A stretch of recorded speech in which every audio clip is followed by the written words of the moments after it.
to the republic for which it stands, one nation, under God, indivisible, with liberty and justice for all.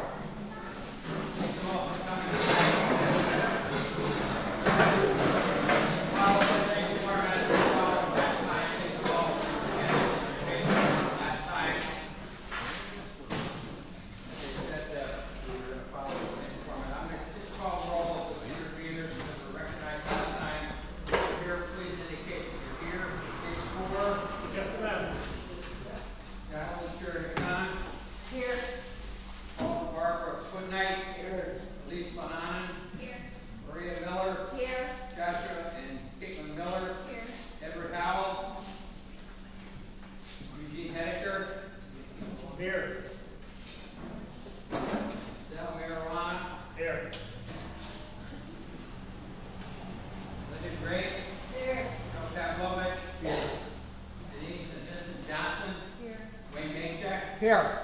Sarah Hine. Here. Jennifer Robleski. Deborah and Kevin Galvani. Here. Okay. I'm just going to, for the record, I'm going to ask the council persons to identify themselves as we come down the list. We have a court reporter here tonight, as we did last time. One person talks at a time, and everybody was very, very diligent last time. I thank you again for your cooperation last time. But if the council persons just start down there, we have stenographer again tonight. She's going to start everything. So go ahead, sir. Teresa Stratton. Jane Barco. Craig Spiewak. Shane Bailey. Heather Hester. So at this time, it's up to the applicant, represented tonight by R. Anthony Walden, III from Hawley, Pennsylvania, to continue with this case. As I've indicated, we were last here on April the 30th. We ran out of time that evening, so we recessed, the council recessed the hearing that night, and today was the date that we picked, the date and time that we picked at that time. We did not re-advertise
Yes. Go ahead. Please. Can you testify specifically about Waymark zone? Maybe that's not an appropriate question. Only about whether he qualifies as an expert. For what it's worth, that's why he's here, and I'm going to ask him about Waymark zone. This is only to afford any of the interveners the opportunity to ask Mr. Attorney Zimmer questions about his qualifications to appear as an expert in front of this panel. Do you have any other questions, ma'am? No. Good night. No. Bonan? No. Miller? No. Miller? No. Powell is still absent, correct? Dedeker? No. Milana? No. Gray? No. Pavlovich? No. Johnson? No. Majak? No. Hine? No. Robleski? No. Galapani? No. Attorney Zimmer is received as an expert by the by council. Mr. Zimmer, are you familiar with the property formerly known as Mallard Meadows, 296 in the borough? I know the property, I haven't reviewed the property, but I've gone to the property a number of times for clients. When it was a social campaign, I went there to meet with clients on various issues. And prior to getting involved in this matter, were you aware that it was in the industrial zone? No, Did you have an opportunity to review certain sections of the Waymark Borough zoning, current zoning ordinance? yes, Did you review the section about the schedule of uses, which lists what types of uses are allowed in one zone? yes, I was provided with a copy of the several pages of the schedule of uses. And is a nursing or assisted living type of use allowed in the industrial zone? No, What about a daycare use? Is that allowed in the industrial zone? no, as a principal use, really is limited. And what about a drug and alcohol treatment center? Is that allowed in that zone? No other zone either from what I see. It's not listed in the zoning ordinance, is that correct? Correct. Now, did you also review section, Article 5, which includes section 31, at my request? Relative to the changes and additions and. Well, what's the general topic of Article 5? Non-conforming uses, structures in the lot. And section 31, does that deal with requesting or proceeding to seek a change of the non-conforming use? Yes, it does. And am I correct that section says that will be done by a conditional use hearing process if you want to apply for that? Yeah, unless it has to do with the exceptions identified above, which is 125.30 or 125.29, which is the definition. Unless it has to do with that, it specifically provides that any changes to a non-conforming use, changes and additions shall be considered conditional uses, and permits for the alterations, changes in use or additions shall be granted only after determination by the borough that the following conditions have been and will be satisfied. So yes, the answer is no. And in fact, did you also review the application that was submitted by Alorana Recovery Holdings LLC? Yes, at my request, you sent me a copy of your cover letter of March 12, 2024, as well as the application itself. Do you have an opinion as to whether the applicant is following the correct zoning procedure in terms of requesting an approval of the proposed use? Yes, I have an opinion, a professional opinion. And what is that? I think it is following the proper course to come before the council with conditional use application. I don't see how else anybody would do that. And you refer to section 31 of the zoning ordinance, which is the one that deals with changes of non-conforming uses.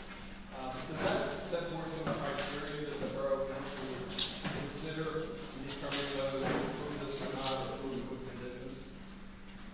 Yes, it does.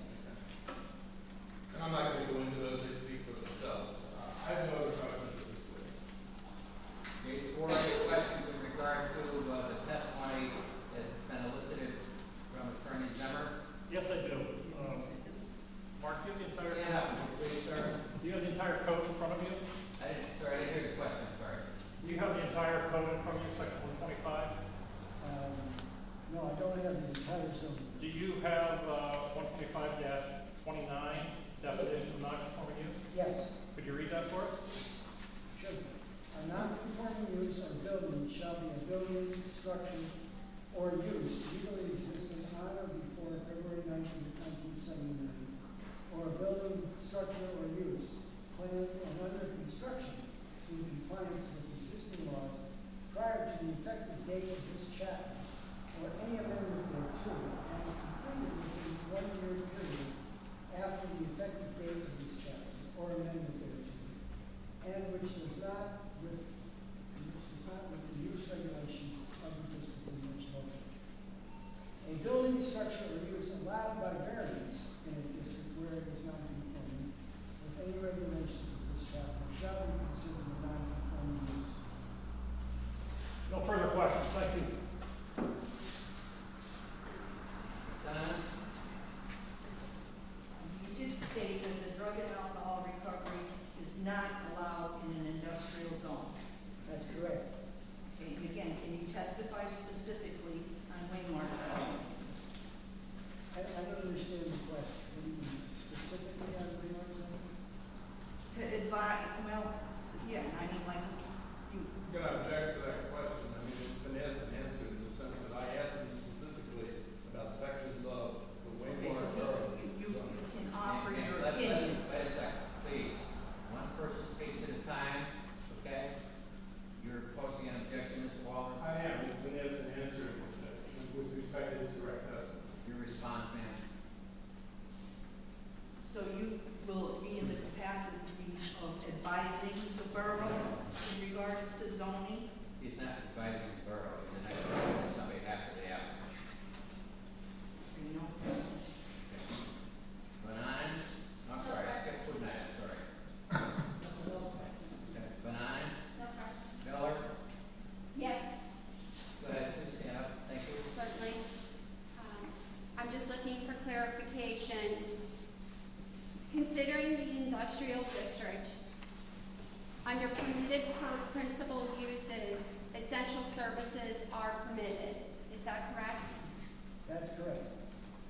Otherwise, all other uses are conditional uses and subject to review procedures for a conditional use, including preparation of a development plan. Is that correct? Correct. You read that correctly. Thank you. Is there a development plan, do you know? Are you aware that meets these requirements? I do not know. That's not what I was called. Very good. Thank you. I am still seeking clarification on the clarity. You said that the application had, or that it was correct. I think I said that I reviewed the application. To be correct, right? Proper? No, No. I'm just asking if I'd seen the application, and I have. I asked you to forward it to me, and you did, so I've looked it over. Okay, so this would be the application that, Ma'am, if you're going to use an exhibit, please have it marked, and you have to show it to counsel first, and you really need to advise the other parties, and then show it to the Attorney General. I do believe it is already an exhibit. It's the conditional use application we're speaking of. How is it numbered? That was not provided to us as interveners. It was actually a borough exhibit. It was started in records, a whole bunch of different exhibits, and B6 was the conditional use application. Thank you. Exhibit B6. The copy I have does not have an exhibit number on it. It's a 2-page document signed by Attorney Walden, dated March 12, 2024, and it's entitled Conditional Use Application. Accompanying that was a 2-page letter from Attorney Walden to the Borough Council, the intention of showing Borough Council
section on what would be page 2.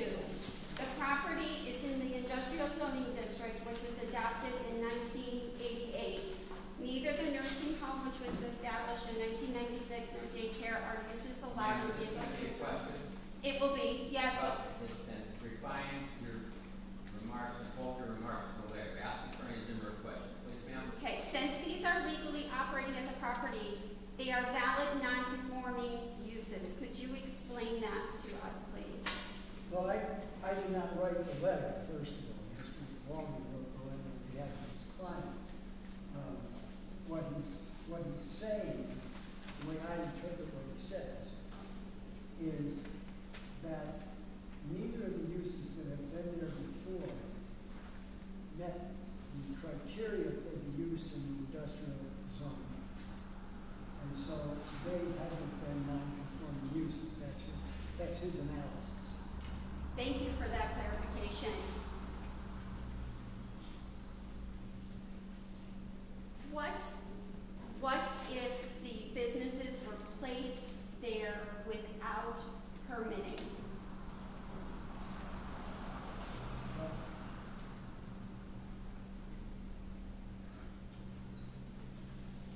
If they were placed there without permitting, then they would have been unlawful uses at the time.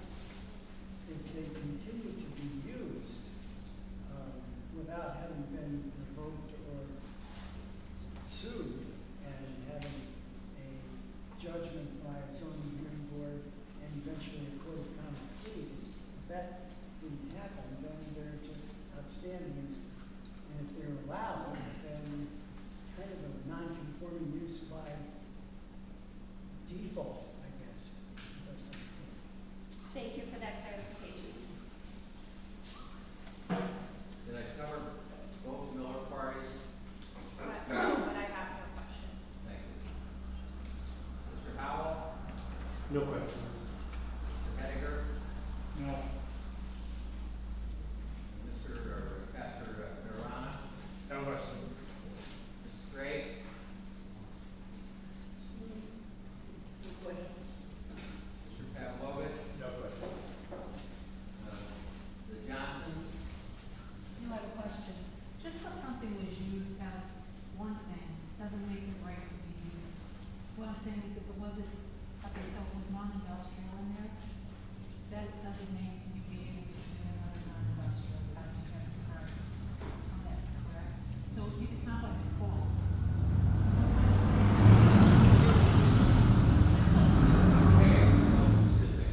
What? Ask the question I and did. allow Attorney Zimmer to respond. I'm trying to make sure you understood my question, sir. Okay, well, then, Okay. it can't be a compound question, I can ask you Okay. a question, okay? Please. Well, if I understand your question correctly, let me just see if I can clarify. You've got a nursing home or personal care, whichever it was, and then a daycare. And you're telling me neither was ever permitted. Correct. So you're saying even if those two uses were considered non-conforming, that changing from that to another use requires the correct permit. Yes, and I think that's what we're here for today. It's the conditional use. Yes. Thank you. Mr. Maycheck? No questions. Ms. Hine? Yes. In an application such as B6, when you're looking for substantial adverse effects, how is that type of information acquired for an application? If you're looking for what? For substantial adverse effects? Substantial adverse effects? Yes. To the neighborhood? Yes. Okay, well, it really depends a lot on the case, but generally speaking, for instance, I'll just use this as an example, all right? If you want to put something completely different than a residential use in the middle of a residential neighborhood, that might have an adverse effect on the residences. Specifically for zoning law, they're always looking at, the courts are always looking at adverse effects to the fair market value of the properties around it. Okay? So that would be one way to find adverse effects. Another way might be, for instance, again, going back to my example, if you're in a residential neighborhood and somebody wants to put in a Sheets, okay, Sheets mini market and gas station, and suddenly it's going to illuminate the area to 10 times more than it's lit at night. You know, that might be, I'm just saying, that's another possible adverse. You folks are familiar, obviously, with prisons being put in certain areas, because you've got 2 of them right nearby. So, you know, we can say, gee, an adverse effect might be that the prison is there and it's going to be illuminated and there's going to be sirens and things like that. Again, if that can improve. Does that help you? I'm just wondering how that information is acquired. Well, it's brought before the council and the board that hears it by either the applicant or somebody who's against the application. To show that. How do you get that? 5 times you find someone who lives nearby a Sheets, in my example, and talks about that. Or a group of people that live nearby, whatever the proposed use is, somewhere else, and say, look, this is what happened. We had a nice quiet neighborhood, and the Sheets moved in, and now we've got loud, and we've got screeching tires all night long, that kind of thing. That's how you. That's one way.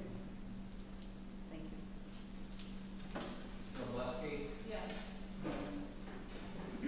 Is it fair to say a use after 1979 or 1980 would only be non-conforming if the owner received a variance?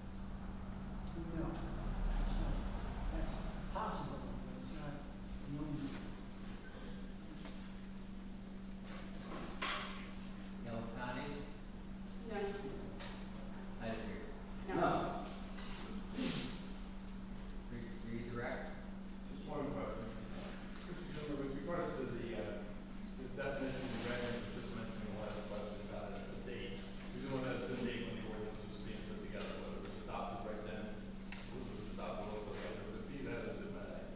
Isn't it possible that a use that might have been conforming, say in 1979 or 85 or whatever, could become non-conforming because of zoning amendment? Yes, that's possible. So just because something might not be a non-conforming use before, it could become one, is my point. You're not locked into what happened 45 years ago or 50 years ago. You're right. It's not wrong, but Another question.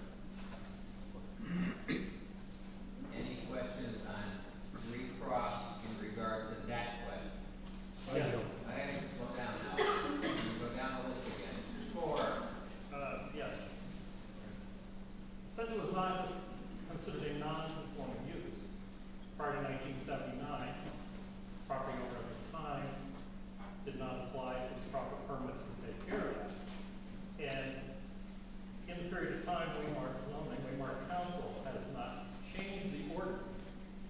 Would that still be considered as operating on a permit? well, by fact, if they don't have a permit, they don't have a permit. So, Thank you, that's all. McDonough? No. Woodman? Manon? No. Miller? No. Miller? No. Howell? No. Heidegger? No. Johanna? No. Ray? No. Pavlovich? Johnson? No. Maycheck? No. Hine? No. Robleski? Gallipotti? No. Council members have questions?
miles away, that their rides show up late, they don't show up at all, and you're supposed to say what that does to a person who's just hanging on by a thread and trying to decide if they want to help or not, they back out, change their mind, they don't go.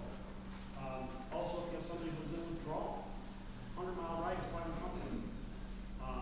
And oftentimes facilities will take the liability of traveling with somebody for that long distance if they have high risk withdrawals. You heard concerns during the last session on April 30th about whether there would be court-mandated patients at this facility that's being proposed. Can you explain how you all, working with Wayne County Court, get involved with people going into treatment, whether at this location or at other treatment facilities? Okay. So, our office, like I said, we provide screening, assessment, placement, and treatment. So, in Wayne County, our court does not order people to a specific facility and a specific level of care. We leave those decisions up to the experts. What they will do is court order a drug and alcohol evaluation and require the person to abide by the recommendations of that evaluation. Our office does the majority of those evaluations in the criminal justice system, whether it be our drug treatment program or any other diversionary court program, probation, parole. With that type of a process and the referral for treatment that's made by you folks, would that apply to anybody that comes into the criminal justice system, or only certain people would be candidates? So, anyone that we serve in this capacity, providing assessment to, is a non-violent offender, we call them. We call them criminal justice. I mean, the people are criminal justice involved. They're involved in the criminal justice system because their addiction has, we look at it as a symptom of their addiction. They have committed some crimes, non-violent in nature, and they need help in the track. So they're non-violent offenders. Violent offenders don't get released from jail. No treatment facility wants to accept a violent offender into their facilities because it's a high liability. And if an evaluation does come back recommending that they're in inpatient care, does the person have to voluntarily go to this facility, or are they chained and thrown into the kind of thing? No, they always have a choice, even if one of the options is bad. So the choice is that you abide by the recommendations and you go to the facility, or you most likely face jail time. Does the facility, the treatment facility that you might be suggesting or recommending, do they have a say in it? Do they have a right to screen the person to determine if they fit their protocols for people that they can provide treatment to? Yes, so all treatment facilities have a process in place where they do the screen. So in addition to our referral, then when we make the referral to the facility, there's further screening done. The facility does not have to, and no requirement exists for somebody to do it. And what is your role in the treatment? Wayne County has a treatment court, right? Sometimes referred to as a drug court, but it's drug and alcohol primarily. Is that correct? Yes. What is your role and your office's role with respect to the Wayne County treatment court? So it's very similar. It's the duties that I described earlier. We will provide screening, we'll provide drug and alcohol evaluation, placement. We will ensure that the person has funding to pay for that placement. We'll provide ongoing case management services when they return to the community. If it's an inpatient recommendation, certified recovery support services when they return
hard to say that there's one consequence that will occur for everyone. It's very likely that the consequence will be punishment, and that will definitely include jail. It's an external motivator. For a lot of people, they need that external motivation to jumpstart that internal change process. Nobody wakes up one day and says, hey, it's a great day to go to rehab. So there's always an external motivating factor. Criminal justice, the people that are involved in the criminal justice system are really no different than anybody else that has an external motivating factor that enters treatment. A lot of people have the get help or else statements. Get help or else the marriage is over. Get help or else you will lose your children. Get help or else you will not get your license back. Get help or else you will be fired. And for some of our folks, get help or else you will be incarcerated. You've heard that the proposal is also a detox unit as part of this facility. Is that something that would be beneficial to Wayne County and what you do? Well, absolutely. Having detox and rehab in the same room is very advantageous for our population. Oftentimes people need to start a detox regimen to feel physically clear of their head a little bit so they can make a decision as to whether they want to continue with treatment.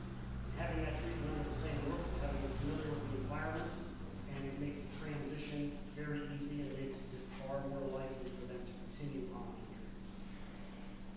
And you alluded to this before, but the proposal is here that Medicaid and the other funding that you mentioned would be acceptable as this proposed facility is operating. Why is that important to what you do in Wayne County? Because we are sending over the last 4 years, our office has sent 63% of the people we place in inpatient out of the county, 50 plus, sometimes under 200 miles away from treatment. Because there is something here that is available for them. There is treatment that is available but not accessible. That's the key. Accessibility for some of our folks that are very sick would be something that is in closer proximity. Participated family program. We can get there easily reintegrated to the community. As you're aware, the applicant also operates a little Creek Lodge. What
government department oversees a license for a facility such as ARH Little Creek? Pennsylvania Department of Drug and Alcohol Programs, Division of License. How often are facilities inspected? They are inspected by licensing annually. And they are also what we call provider monitoring, so our SCA comes out on an annual basis as well, and inspects for compliance with federal requirements. Could you speak to how many successful in compliance ratings Little Creek has received since its development in 2012? That would probably be a question best answered by me.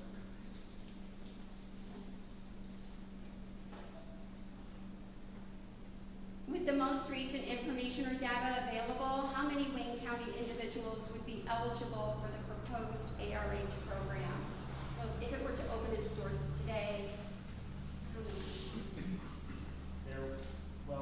There would be nobody that, from our perspective, and the people that we serve in our office, everyone would be eligible if they met criteria for that type of care. So not everybody meets criteria for inpatient, obviously, but if they did, there would be nobody that would not be able to access that facility or be able to use it.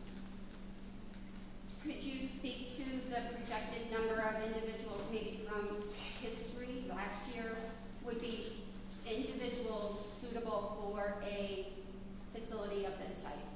We place approximately 100 people in inpatient per year, just through our office. Not everybody goes through our office to get a place.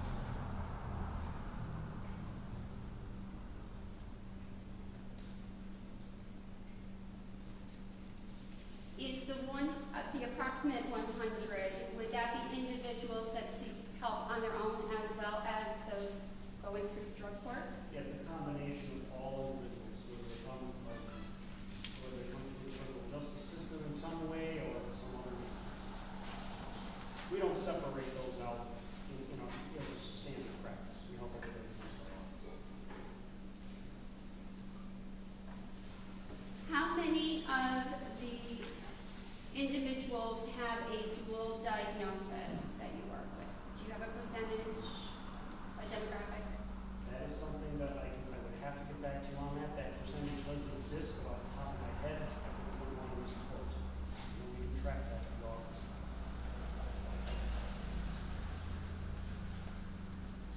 Do you represent non-Wayne County people that are visiting Wayne County for an extended stay? If a person presents to us and they have a viable Wayne County address, then we will help.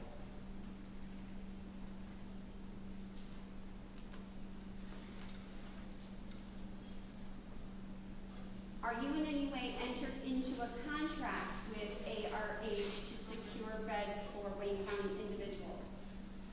As a single county authority, we have to have a contract with all of the treatment facilities to do business with. Currently, we do not have a contract with ARH for any inpatient services, just outpatient and recovery.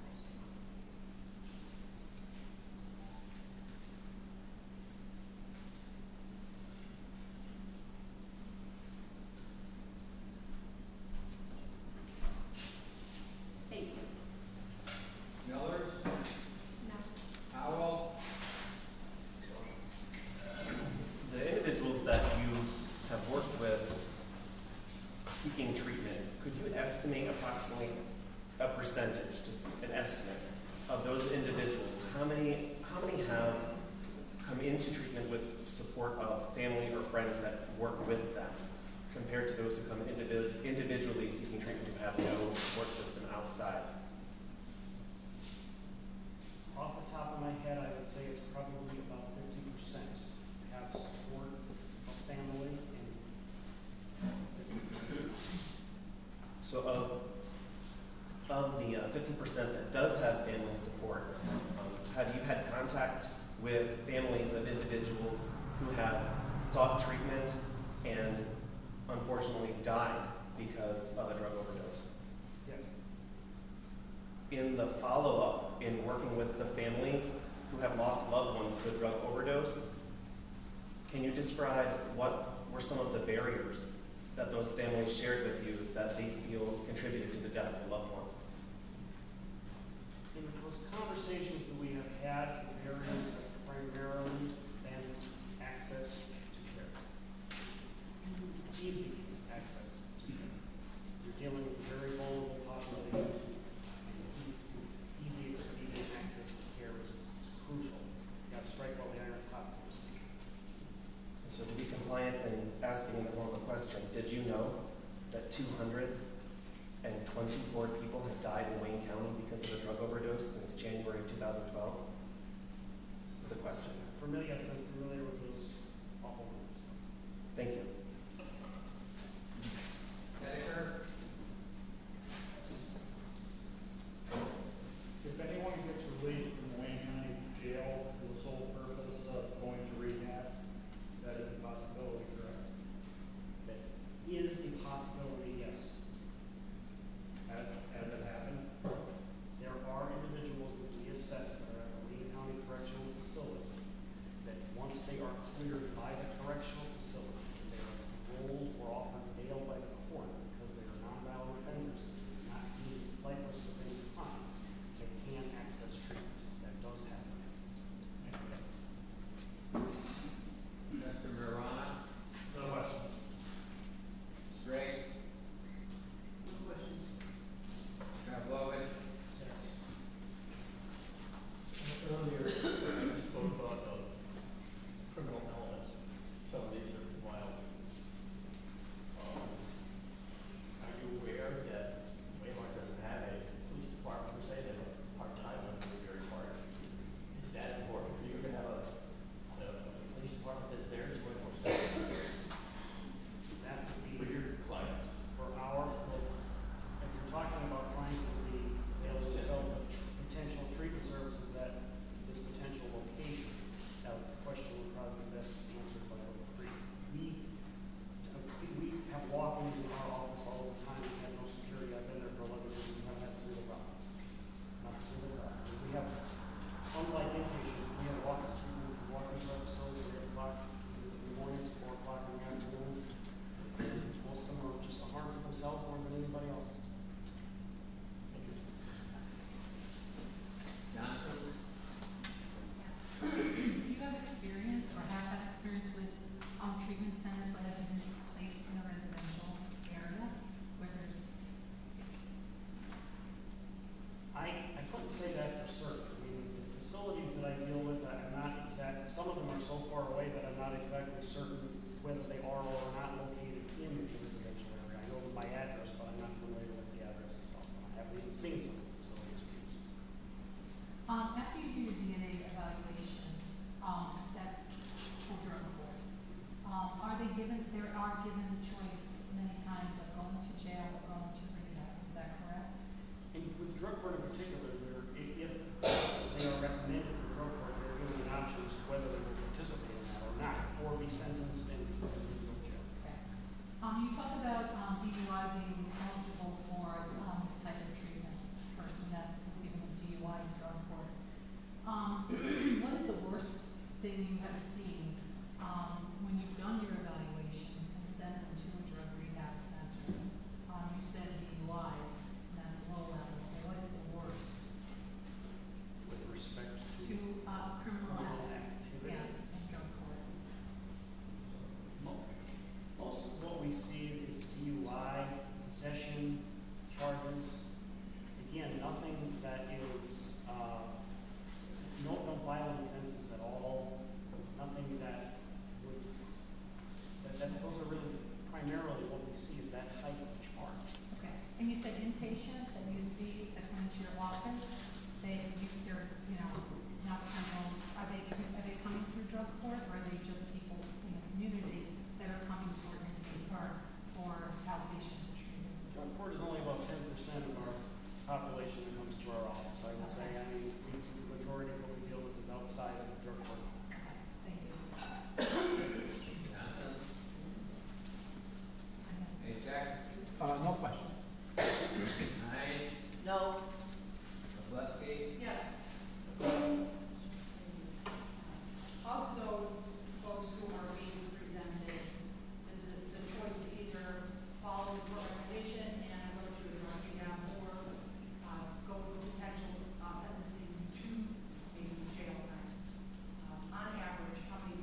No. Robleski? No. Del Penny? No. Council? No. Yeah. Let's start down then and work your way up. No. Yes, I have one. In regards to Medicaid, et cetera, you said Little Creek doesn't have it. They would need it in this new facility, correct? How come it can't be, or why can't it be implemented in an existing facility? Why do you have to have something new? Are you asking specifically Why, why Medicaid can't? There, whoa, excuse me. One person talks at a time. Please ask for qualification of the question. Are you asking specifically, ma'am, whether it would be, why would you lodge that? Why any of them, why you can't implement it into the program now? Why do it need something new?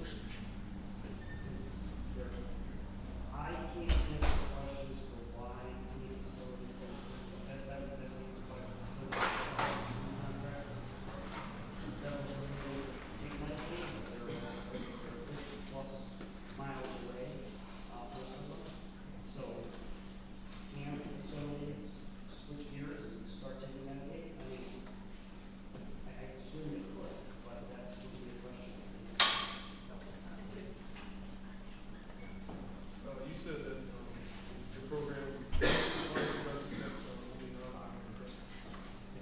Well, what's your definition of Anybody who has a cause harm, and that's, I want to just say that really, that rests in the court. So the court does not allow anybody to even get to our door to be considered intrusions if they are a violation. And that distinction is not made by us. I don't want you to do that distinction. And you said you were part of the team, accounting team that approached the owners of former Belfast, correct? Purchase staff for the area. So you were on it. You were part of the accounting team. Was it just That was looking into So how many other locations did you have? there were several other locations, but none were suitable. Again, that's the answer exactly how many different places we looked at, but there's a couple of locations, others considered. This is the most suitable that needs to be known. How many Wayne County inmates were recommended for inpatient rehab last month? I'd have to get back to you with that exact statistic. More than 10? Probably.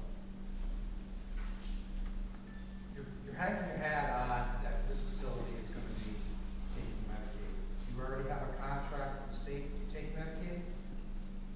How do you know that? Here, one question at a time. You have a contract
and your full name and residence or address that should be. Matthew Beck, I live at 128 Silver Crest Drive, Weymouth. And are you employed by Wood Creek Lodge? Yes. And in what capacity, what do you do? I'm the alumni coordinator. Did you grow up in this area? Yes. And back at our informational meeting on March 5th, you shared with the people here that you actually went through Little Creek as a patient, is that correct? Yes. Approximately when was that time period? 2020 and 2021. And obviously you're doing well in terms of your recovery. Yes. And you and I agree that it's not like you get cured because you go through a rehab, is that correct? That is correct. I think I shared with you that I went through a rehab 44 years ago. I assume that Little Creek was willing to hire you back because they were happy with your sobriety. Yes. And are you familiar with other people who have gone through the program, gotten into recovery and been successful getting employed either at Little Creek or even at other facilities like that? Yes, I am. And as an alumni coordinator, I stay in contact with a lot of the people that get out of Little Creek, so I do see a lot of success stories. Do you see a need for a treatment facility in this area, specifically the location in the borough? Yes. And why is that? Just from my experience as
proposed a detox facility. Do you understand what the nature of that is, and what do you think about that as a benefit to Wayne County? I think it's best described as Jeff had kind of mentioned, if someone at that moment is ready to get help and can get help, it's so important that they have a place to go to at that moment.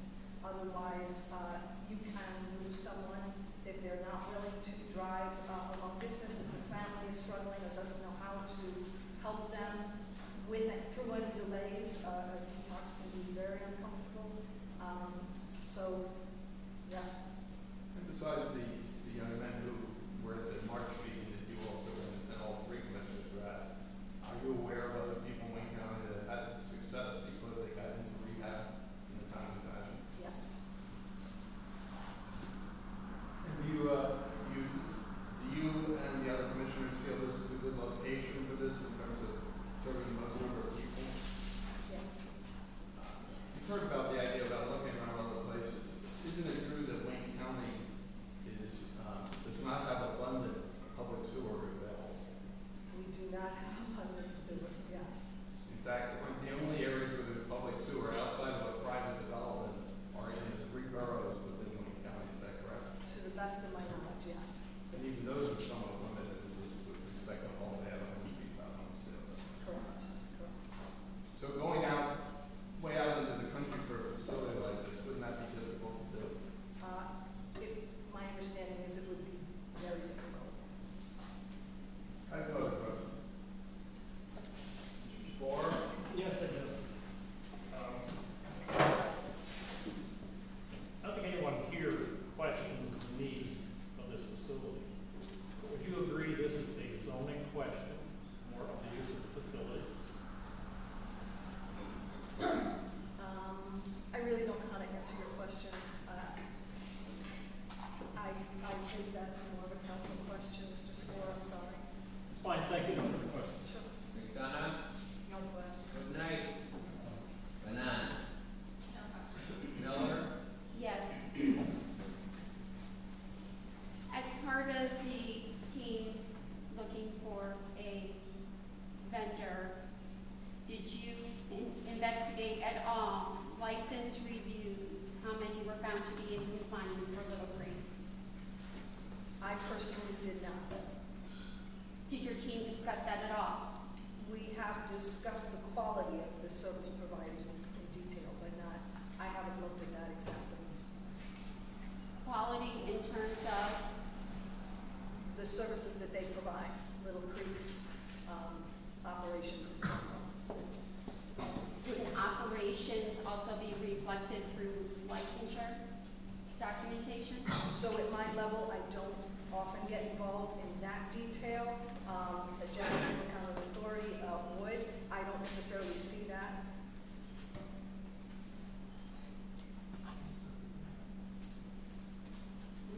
Thank you. Millers? No. Howell? No. Dedeker? No. Marana? No question. Gray? No. Pavlovich? Yes. You bring up, I don't know why you bring up sewer system, because my line on the top of the hill is a drug rehab center. There's no sewer line up there. And it doesn't seem to be a problem. Why do you, Sir. Ask your question, please. I ask you right now, why do you bring up the fact that a sewer system is important for a facility like this? I don't believe I brought it up, but the reason it's important is because if you have multiple facility, they need a public sewer system. I can't tell you there is one. Johnson? No. Maycheck? No. Hines? No. Robleski? Yes. Did I hear correctly, in an earlier statement you made that you were familiar with some of the locations that have been examined for the potential use of this? So this particular project here, this is prior to Little Creek being interested in being the owner of the facility. The county was pursuing a facility that would provide actually additional services, drug and alcohol and behavioral health services with actually a workforce component. At our level, it's something we thought the community truly needed.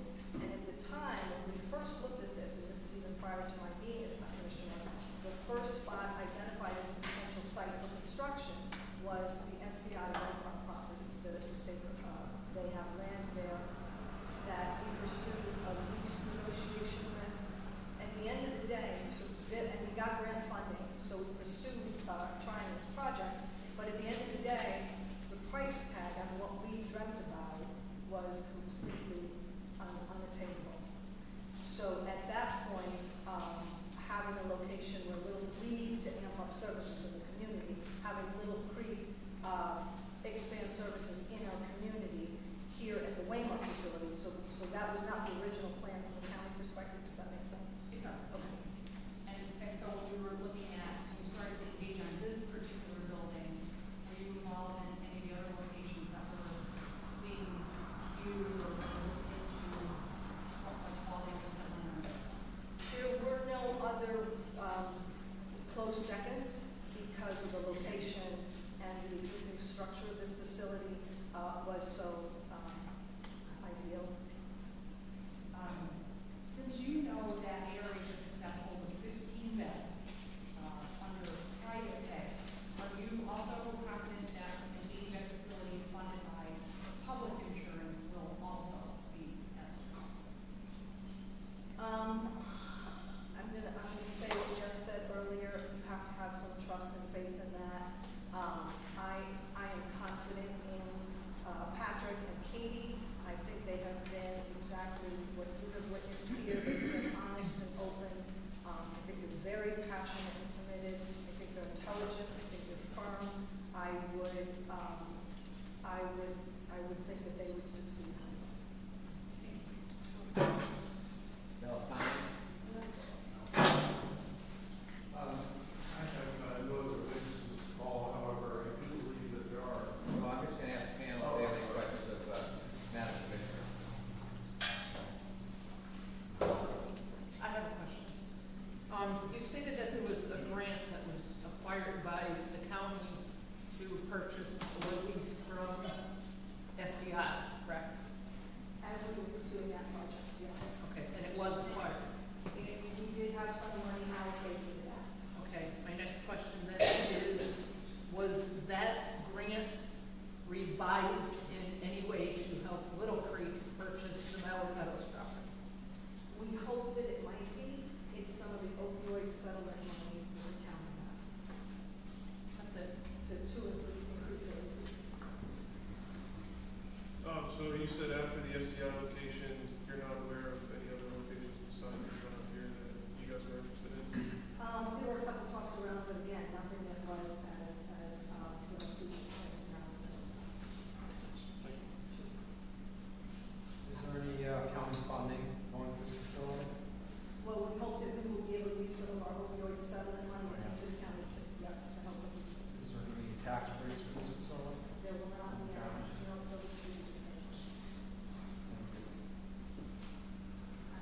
just wondered, you know what the ratio is in your knowledge of alcoholism and drug use? Which is the bigger problem in Wayne County? alcohol or drug use? Yes. Jane, my best understanding is they're often hand in hand. I don't know. I think Jeff might know better than I do. I don't know honestly, Jane. I shouldn't ask.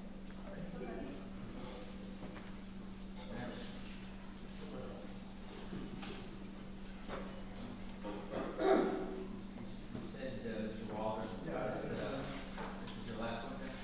It is my last witness, and I understood there are a couple of public officials that are here that want to just express it. We're going to take a 3-minute break.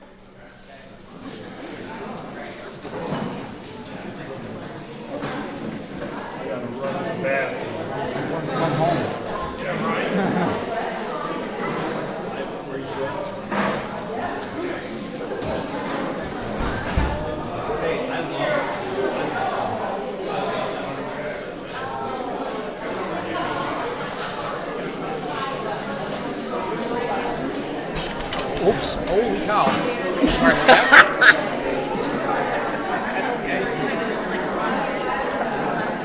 Somebody just got dizzy watching it. Yeah, I know, it's I just wanted to move it up a little bit.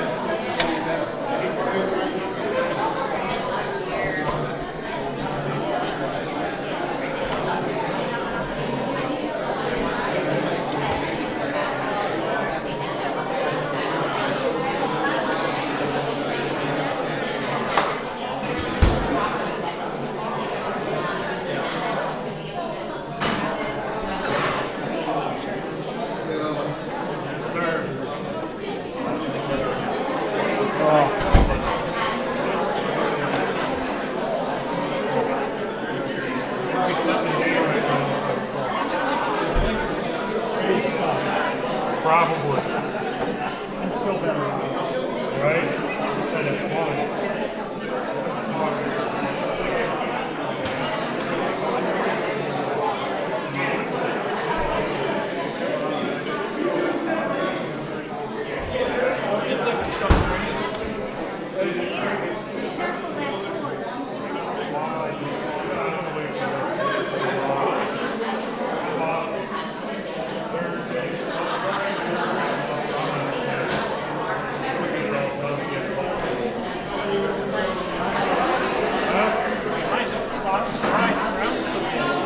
That's the problem.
then they can also contact me. So they'll be sworn in and considered witnesses to the action. Okay. In certain regard. Dr. Moore? Happy to. Thanks. You said testimony you're about to give, you should have all your Sure do. Thank you. I'm not going to ask you questions. You can just tell us what your thoughts are with regard to this application. Thank you, Attorney Washington. Attorney Henry, thank you. I'll take my mark here because I see we're being recorded, but to our esteemed members of council, thank you very much for the latitude and ability to share some thoughts. And I come before you to advocate and support the proposed project. And for those, and I don't mean to make light in any way, that feel uneasy, that feel uncomfortable about a proposed facility, I get it, I hear you. But here's also what I will assert. This very element that concerns you is right across the street. It's right next door. It's right around the corner. The infection, if you will, the society infection that is drug addiction and alcohol use, it is incredibly widespread and deep-rooted. I wish it wasn't, but that's the truth. Now, I also want to speak to a facility that is in my district, and for disclosure and understanding, I'm your state representative. I proudly represent the 111th Legislative District. That comprises 60% of Wayne County and all of Susquehanna County. It's close to 1,400 square miles. And this right here, friends, this is my district. But just across the border, just a couple miles across the border from Pleasant Mountain, Pennsylvania, in what used to be the Bridgestone Inn and Restaurant, is a recovery facility. It's a drug and alcohol detox and rehabilitation facility. And friends, when this was being proposed just a couple of years ago, it was the same conversation. It was the same unknown, same anxiety. And I will assert that it's in a residential district. The nearest police station is Gibson PSP. It's 45 minutes away. There's no nearby full-time or even part-time police department. And now that we are 2 or 3 years into that, and I've been to this facility and I've met with their management, I asked them, how's it going? How are things with your neighbor? And they say, Representative, there's been no problem whatsoever. So I take it to the next level. Have the cops ever had to come here? Has there ever been a call to respond? The answer is no. And on the handful of occasions that I have personally visited this facility, I drive into their parking lot, there's nobody wandering around. There's no zombie effect. You don't even see anything. It is quiet and it's really unable to be discerned from the outside that is a drug and alcohol rehabilitation facility. And lastly, I want to mention that these people that are needing treatment, and Matthew, thank you for your testimony. These people that are needing treatment, these are our brothers and sisters, our sons and daughters, our neighbors. We love them very, very much. And if this was my child or my family member, I don't want to ship them off to York County or Clearfield County or New Jersey, somewhere in Philadelphia. No, I want them to be right here, where there are highly competent, loving people, such as Jeff and Jocelyn and Michelle. These are people that I know share my values, that look at life through the same lens as me. And they want nothing other than for that family member to get better. And I've been to Little Creek, and I know how highly competent they are in providing these services. So friends, we need the facility. We have the right provider. And I know that there's a separation of church and state, but I'm going to say this because it needs to be said. But my Lord and Savior, Jesus Christ, He teaches us, all of us, to be compassionate and to provide help to those in need. And I very much think that applies right here, right now, during this discussion and this debate. So again, I'm happy to voice my support for a proposed facility. And I appreciate everyone's time and latitude in making these comments. Thank you. Thank you, Representative.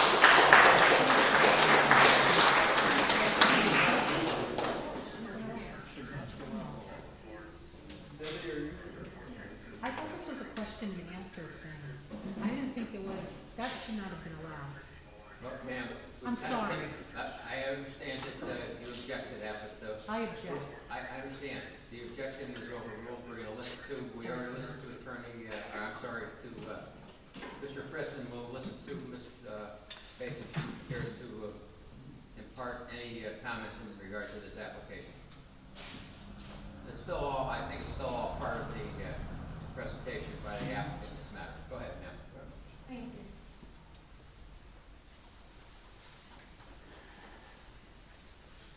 You swear the testimony you're about to give will be the truth, the whole truth, and nothing but the truth? I do. Thank you. Mr. Chase said to me you are the recorder of deeds and register wills for Wayne County, correct? Yes. And you actually approached me and asked me if it would be okay for you to make a comment or two. You want to explain what that's about? Yes, I want to speak to you this evening, and thank you for the opportunity. As the Register of Wills, if you do not know, the part of the responsibility for the Register is to probate wills and grant letters of administration on decedents' estates. And I have seen in the last few years an increase in estates that need to be filed for decedents who have died as a result of drug and alcohol addiction. And that is one of the sad parts of my job, is to sit there in front of grieving families when they just unload their emotions and wish that their loved one had had the opportunity to be placed into a drug and alcohol rehab center, a detox center. Various reasons why not could be they could not gain access, it was too far to travel, etc. But I can tell you that these people live in our community. They're our family, they're our friends, our neighbors, our coworkers. And I would hope that we could come to a solution that would help our community to avoid deaths like these. And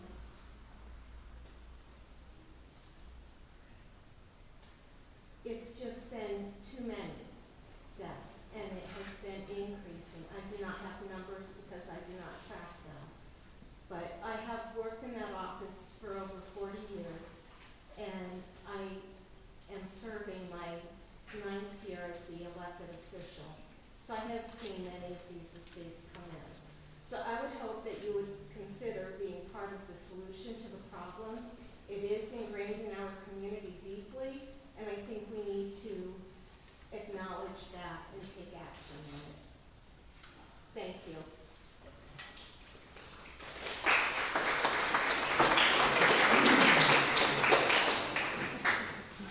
I had one other witness who was here last time and but was not able to be out of the area, and that was Matt Gates.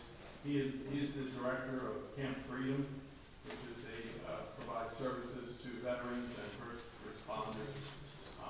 He was very much in support of the letter. He probably would have qualified more as a commenter, but he did provide me with a letter which I'd like to submit as Exhibit 8 just for the council to be aware of his support for this project, particularly because he feels it would be beneficial to the veterans. I did mark that as A3.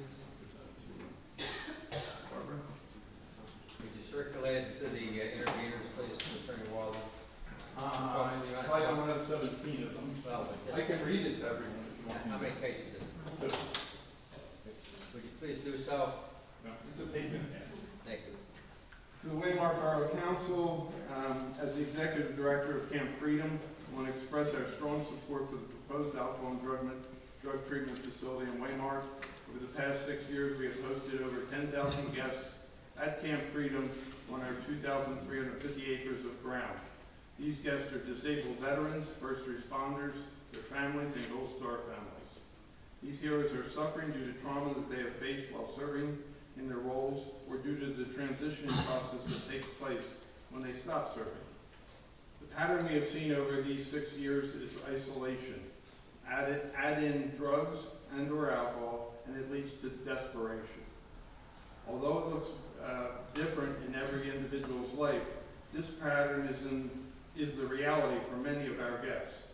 A large percentage of our guests have or do struggle with substance abuse and addiction. Many need care beyond what we can offer. In several instances over the years, we have seen former guests get sent to rehabilitation centers in Texas and other areas well away from their homes. This is due to the lack of opportunity to find help in the immediate area. This leads to these men and women being removed from their families and support for extended periods of time, having to take on the expensive travel to and from the location, and being separated from any support network that they have built through Camp Freedom or any other supporting organization. To have a facility that provides treatment in the right manner in our backyard will greatly impact the effectiveness of what we will be able to have in helping these heroes. It will allow us to partner with this company to make sure that any time we have someone who is dealing with substance abuse who needs greater care than we can refer them right there. This is a win for the heroes and for the community, as these men and women will end up positively impacting the area through their healing. Approximately 80% of our guests are from Pennsylvania, and the majority of our daily guests come to us from within a 2-hour distance from the camp. These guests, when in need of addiction help, will greatly benefit from having this resource right here in our community. In 6 years of assisting guests, many of which have substance use issues, I can say without question that we have never had a single incident of theft, assault, or law-breaking actions of any kind. These men and women need a hand up in order to get their lives back on track, and that is exactly what will happen through this proposed facility. Matt Geddes, Director, Camp Freedom. It's not a nonprofit lot line county, correct? Huh? That's a nonprofit lot line county, correct? Yes, it is. So we'll be paying. So to the hill, so to speak. Yeah, I'm aware of where it is. So they're gonna send people from Lackawanna County to Wayne County facility. Two-thirds of Camp Freedom is in Wayne County. It's in, actually the lodge and the shooting ranges are all in Wayne County. And, they're in Clinton Township. Yeah, they're very nice. Okay, all right. I don't know how many people they would send, but you've already heard, if you were here last time, that they will make sure that there's always going to be beds for Wayne County residents. That doesn't mean to say they couldn't take somebody from Lackawanna County as well. Can I ask one question? I'm sorry, just wait a second, sir. Your case, you're gonna rest at this time? Yes. Okay, So for exhibits A1, A2, and A3. okay, so the exhibits, applicants A1, 2, and 3 are received into evidence, and at this time we will begin the presentation of cases of the interveners, beginning in the same, we're gonna follow the same fashion. Mr. Sporer, Yes. please present your case, sir. We have some exhibits we'd like to enter. Not sure how you'd like to number them. Well, that's up to you, sir. All right, so we'll call it Exhibit 1 is Waymar Borough Code Okay, so 1.5. what we're in, we'll call it 4-1. Do you have them marked, sir? Do not. Do you have copies? Yes, I do. I'm talking for you. Yeah, I would like a copy. However, the first exhibit proposed this is zoning ordinance. I believe that's the board takes judicial notice of that. Then you won't mind it being presented again? Well, They just but they need to verify that it's current. Gentlemen, excuse me. Mr. Sporer, at least complete your identification of your exhibits, and then we'll sort them out. Okay, we'll call it Exhibit 1. Sporer 1 will be what, sir? Waymar Borough Code 125-04. Exhibit 2 will be 100-13, Waymar Borough Code. Exhibit 3 will be Article 1 of the Pennsylvania Municipal Planning Code. Exhibit 4 would be a copy of Waymar Borough zoning, Chapter 125-13. Exhibit 5 would be a copy of Waymar Borough Code 125-29. Exhibit 6 will be Article 9 of Pennsylvania Act 247 of the Municipal Planning Code. And Article 7 will be a copy of case on appeal of Lester Crane concerning non-conforming use. The case establishes that the burden to show that a property is currently non-conforming is on the applicant or the property owner, sorry. Did you provide a copy of the I have a copy there. Should I give that to them? Please, turn it off first, please.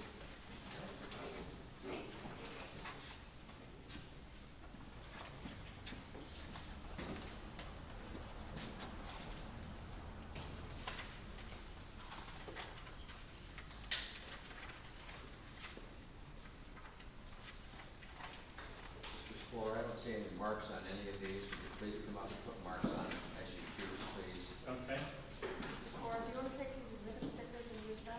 sure thing. Sorry, I didn't know how to While we're process. going through this, if any of the other interveners have exhibits, what you need to do is at least have, you really need 2 copies. You can mark them in longhand, and my suggestion would be, as I just went through with Mr. Spore, would be Spore 1, you can do it in longhand, it's probably easier. You don't need a sticker, sir, just put Spore 1, etc. But when you call them out, make sure Attorney Waldron has, put them on the bottom so they ever have to be reproduced. Right down here. Okay. On that line. Perfect. If any of the other interviewers have potential exhibits, now's the time to get them organized and mark them, please.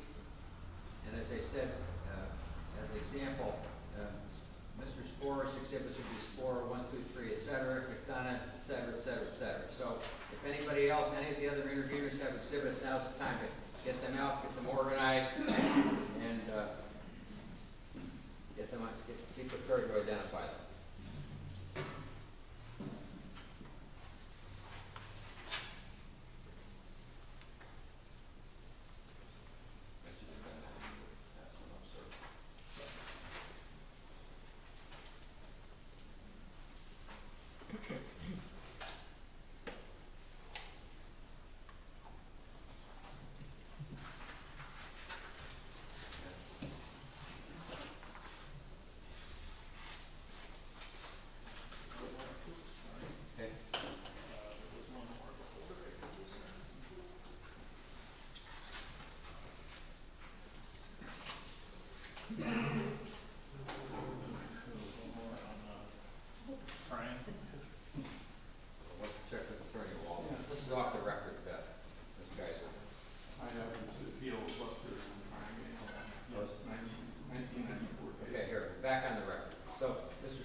Decided August 17, 1994. Yeah, so that will be, that case, as described by Attorney Waldron, will be identified as Spore 7, I believe. Didn't you say that was going to be the last? Okay, all right. So, Mr. Spore, go ahead with your case, sir. Did you get a copy of all of them? Are you considering the exhibits, because I do have an issue with it. So, He didn't offer any of them. We just got them marked. So, Mr. Spore, you have to be sworn in, sir. You're going to testify. I'm not testifying, just offering you the. Well, you can't do it that way, sir. You're going to have to try some other fashion. You just can't bring up exhibits. You have to identify them on the record and indicate how their material is relevant, and then. I'm not prepared to make my presentation. Put this all together, and I'm sorry, didn't lay it out one way that I thought. for what it's worth.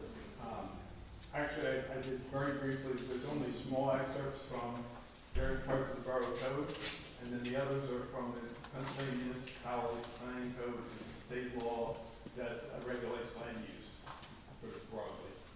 I don't see any need for exhibits A through 6 because they're all already a matter of either this borough's ordinances or the state law.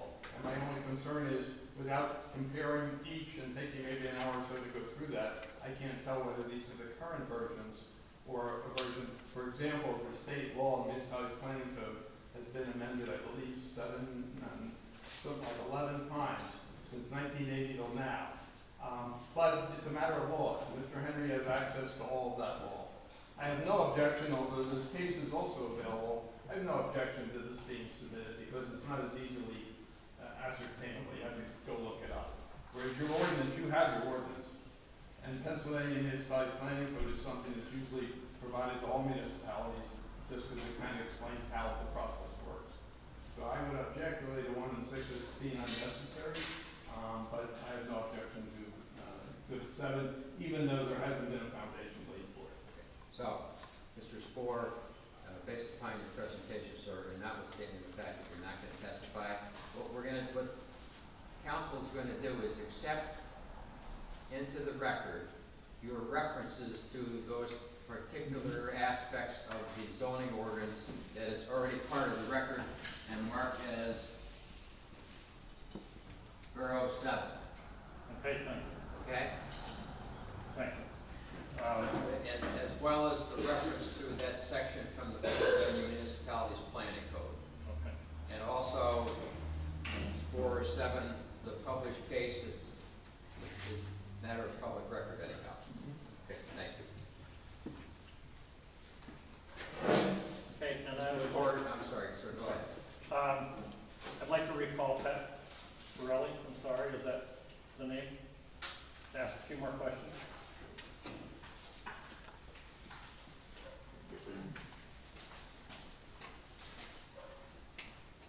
Sir, would you be sworn again, please? Yes. You swear the testimony you're about to give will be the truth, the whole truth, and nothing but the truth? Yes. How are you? Great, thanks. Pat, is ARH a landowner in the borough of Waymart? No. Does ARH lease any property in the borough of Waymart? No. Is ARH under contract to purchase property in the borough of Waymart? There's if you would consider a letter of intent to purchase the Mallard Meadows building a contract, then yes. Would you consider this hearing to be for a variance? I don't know. Will there be a hardship to ARH, I'm sorry, if this permit is not granted? Objection. Hardship is only an issue if it is a variance, and that hasn't been established. If anything, it's been very clear that this is a conditional use procedure. A variance is a different procedure that has to go before the zoning hearing board. So that's really not appropriate. Mr. Spohr, response to the objection, sir. Well, as I read the borough code, it appears that there has to be a hearing for a conditional use permit as well as a variance. The objection is sustained. Next question, sir. Was the notice of this hearing published for 2 consecutive weeks? Objection.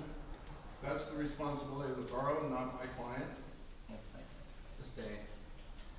All right, Pat, one more question is, 2 weeks ago, when we had a conversation about the percentage of parents that were successful with, or patients, I'm sorry, that were successful through your program. And I asked you how many were clean and sober at 1 year and 5 years post-treatment with you at your facility.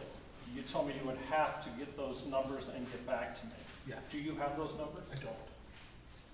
Thank you, no further questions. I'm sorry, cross, Mr. Walden. No cross. Do any of the parties have any questions of the witness? Okay, we're going to go down through here. Donna. Yes. Can we clarify something with respect to the testimony he gave today? Not what he gave, but It's only based upon those questions. Go ahead. Did you attach a plot sketch in duplicate drawn to show exact shape of the lot or any existing building on the lot? objection, that was not part of the, Sustained. what was asked about by Sustained. Mr. Spohr. Next question.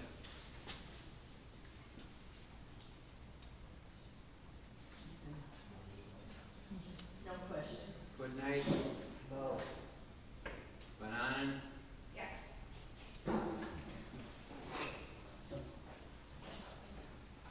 What, if this was zoned as industrial and it was zoned appropriately, what would be the process for you guys to obtain that property and start with that? I would have to consult with our council on the specifics of it, but if zoning or any type of conforming use or conditional use wasn't applicable, I would imagine it would be something to the effect of the Pennsylvania Department of Drug and Alcohol Programs, any health department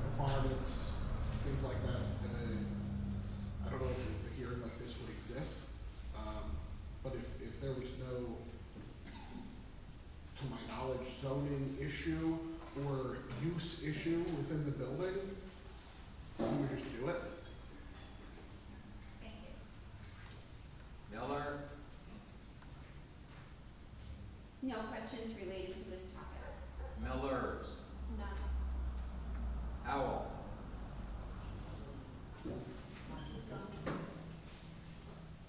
No response from Mr. Howell. Henniker? Yes. And you said, did you enter into a letter of intent with KEL Real Estate? Our organization, And is that letter of intent still in effect? yes, I believe that was spoken to by the representative of KELG Realty in the prior hearing. Thank you. Yes. Romana? No question. Drake? Drake? No. Pavlovich? No. Johnson's? Not pertaining to these questions, no. Nachek?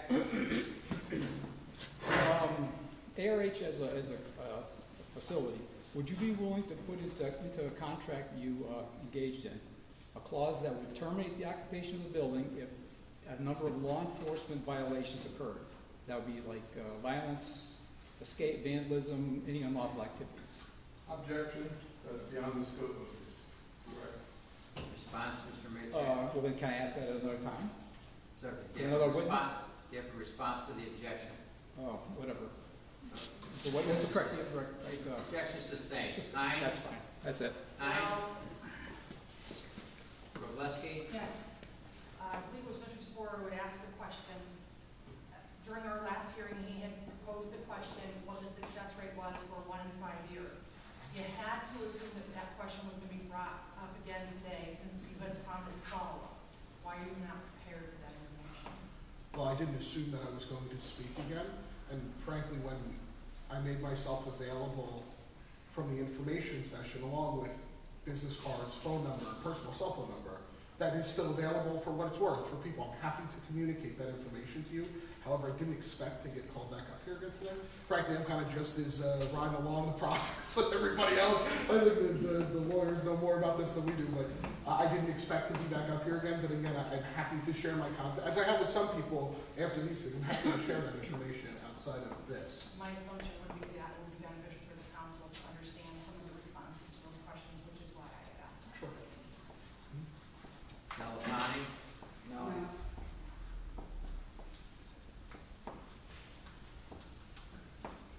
Greenwald? I don't have any questions. Let me see, where are we now? Get up and come back. Yeah. I think you can step down unless you're called again. We're at, yeah, that's correct. Yeah. So, Don't go too far.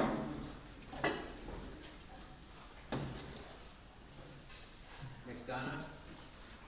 I have no exhibits, but I have a few questions I'd like to ask this gentleman. Well, he's done. We're just okay, I'll tell you what. Hang on a second. Have a seat. I thought I just gave Then everybody I'm the going to chance. call this gentleman as a witness. He's been on the stand now, so if you want to ask him one, we've already been through this once. So, sir, please retake your seat. You can ask a question. Is this part of your case in chief? Yeah, there's questions I have. Okay, go ahead. So you're calling him as your witness? Yes. Okay, go ahead, ma'am. Should we just swear him in? Yeah, you're very sworn. With the application, did you attach a plot sketch in duplicate drawn to show the exact shape of the lot or any existing buildings on the lot? I'm unsure of that. I'd have to consult with our counsel on that. I'm unsure. Will there be a request for a tax abatement for this property? Not that I'm aware of.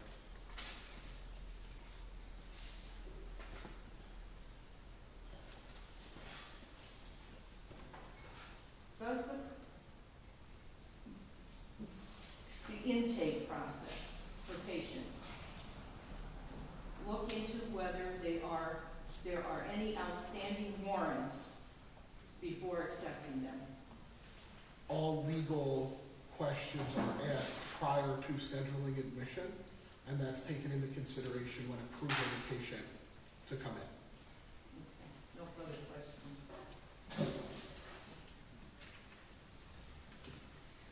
Well, I guess we have to go down to the list.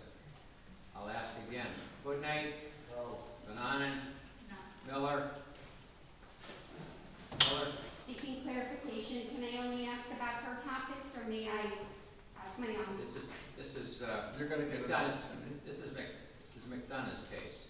Okay, thank you. Okay, so, you have any questions of this gentleman? Not related to this topic. Miller. No. Howe. Oh, he's gone, I'm sorry. Hediger. No. Marana. No. Drake. No. Pavlovich. No. Johnson's. No. Paycheck. No. Kine. No. Robleski. No. Galatani. No. Okay.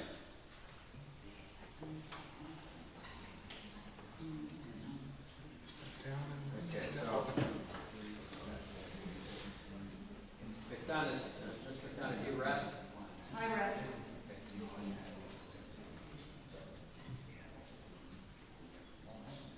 Good night. Good night, do you have a case to put on? I didn't hear you. No. You rest? Yes. Bananen? Yeah, I do. I'm not going to ask any questions back. You can start your case, and you can call witnesses. You're a part. Go ahead, call your first witness. I don't have a witness. Okay, so you can be seated back over here, okay? I'm stating my case, right? As I an hear you. intervener. I'm stating my case as an intervener. Well, do you have any exhibits? Let's sort them out first. None? No. Okay. You're gonna call yourself as a witness and testify in the narrative, I take it? Is this the time where I'm going to speak? Yeah. Is You're a there party. another time, just You're- to clarify, like, are we gonna get another time to speak?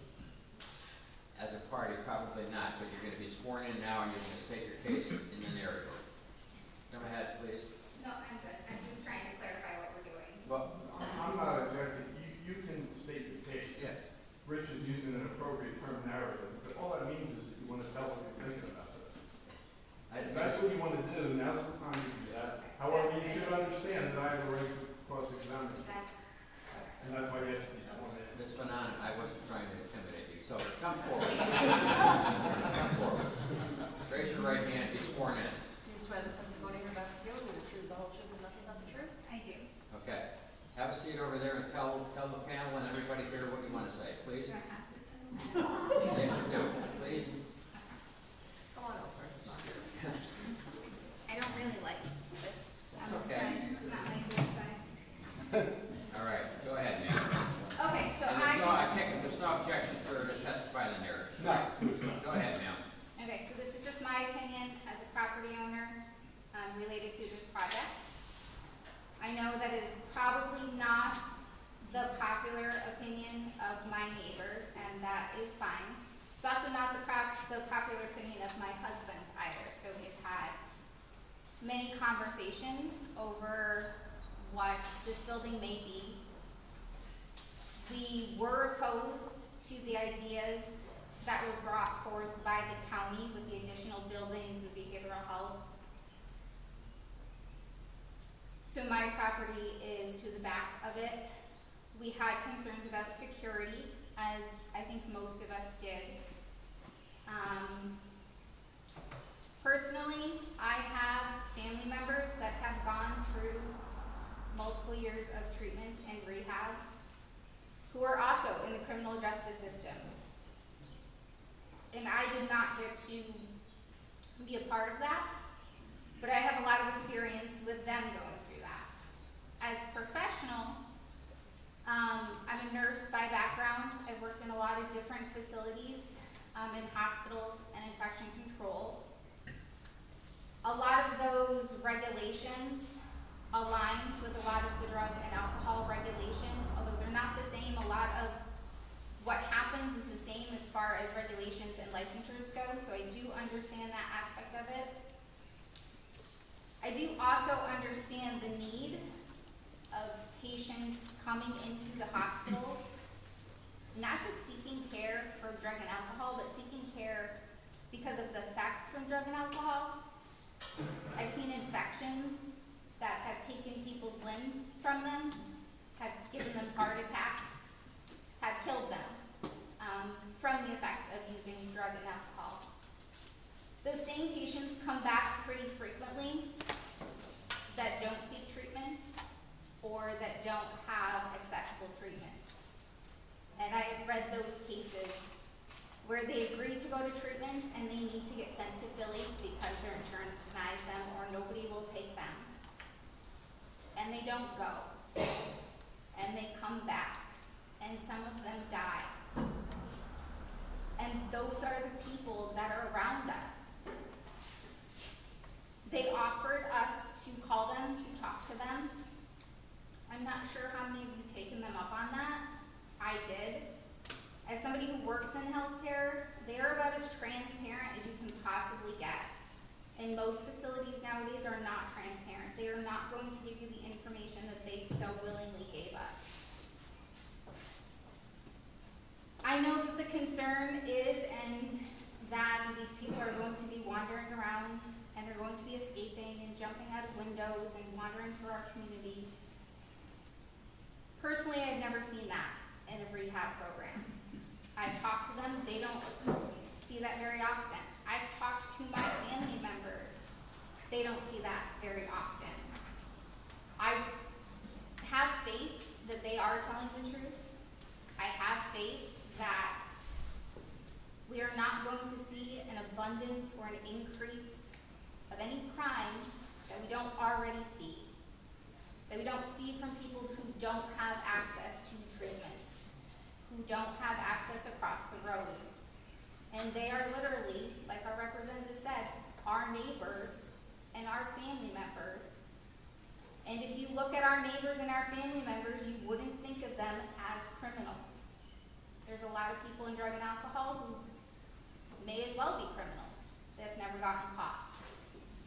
There's a lot of people who have made mistakes who have gotten caught. It doesn't make them any different. None of those people in the program are any different. Otherwise, they're in other programs. So again, I just want to put my faith that you guys will do as you say. I've had nice conversations about it. I don't have any concern that people are wandering around my property. I don't have any concern that you are going to mess with the feng shui of my property, which we have talked about. So I honestly just want to give my support with going through and hearing the concerns of the neighbors and hearing from everybody that was called as a witness. As a neighbor who lives there, who has family, who has a small child and animals, I am not concerned about a facility that's needed to be in my front yard. Thank you.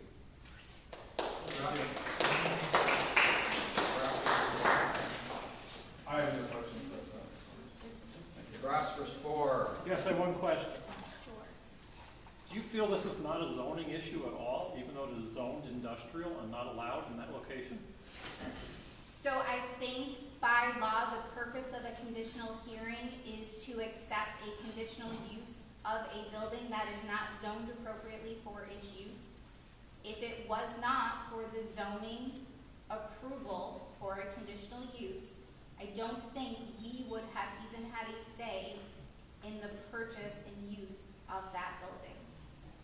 That may be the case, but it is zoned industrial. Sir, questions, please? I agree. No, ma'am. There's no questions from There's us. no, okay. McDonough? Questions? Good night. Miller? No questions? Millers? None. Edeker? No. Marwana? No. Drake? No question. Pavlovich? No. Johnson? I do, of course. My question is, are you not concerned about your property value going, if you plan on ever selling your property, for your property value to be decreased for having that facility next door to your property? Honestly. Honestly, yes. So that is something Mark and I had spoken about, and I think that was brought up here once before.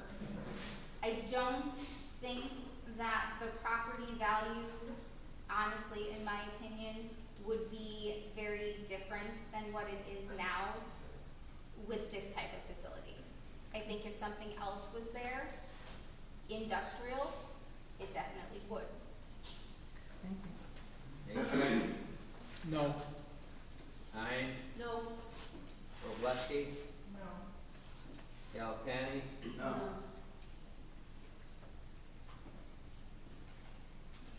Ms. Bonan, anything else you would like to add briefly? No, I'm done.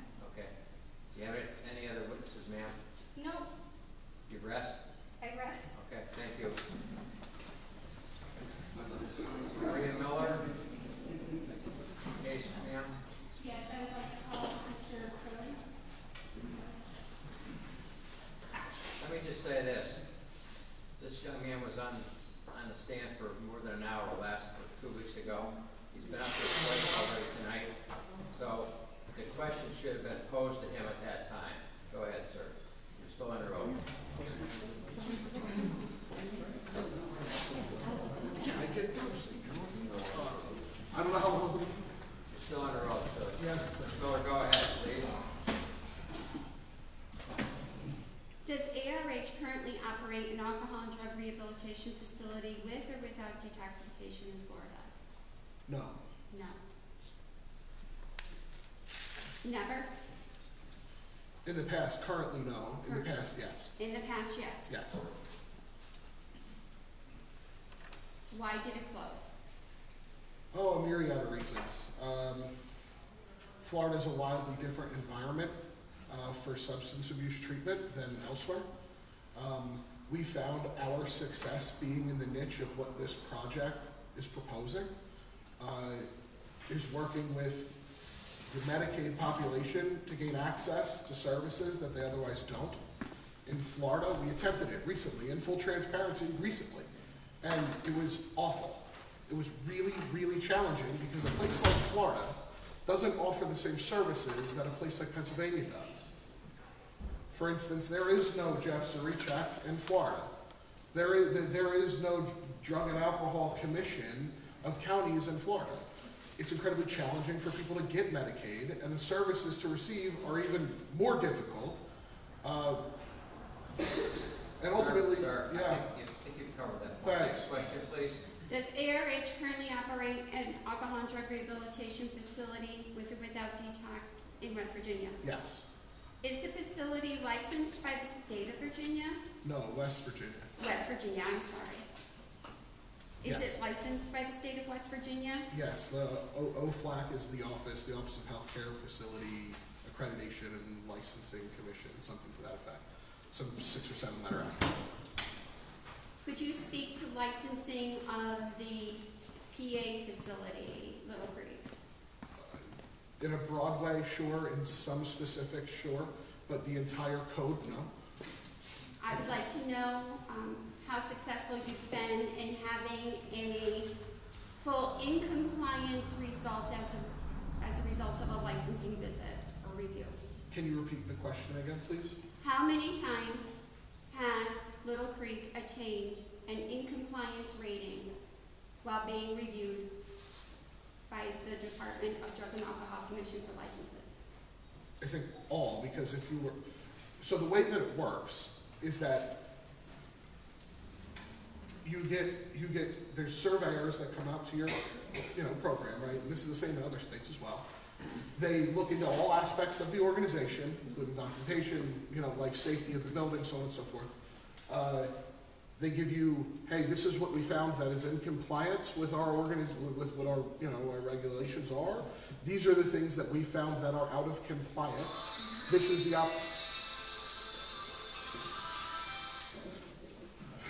that was off the right.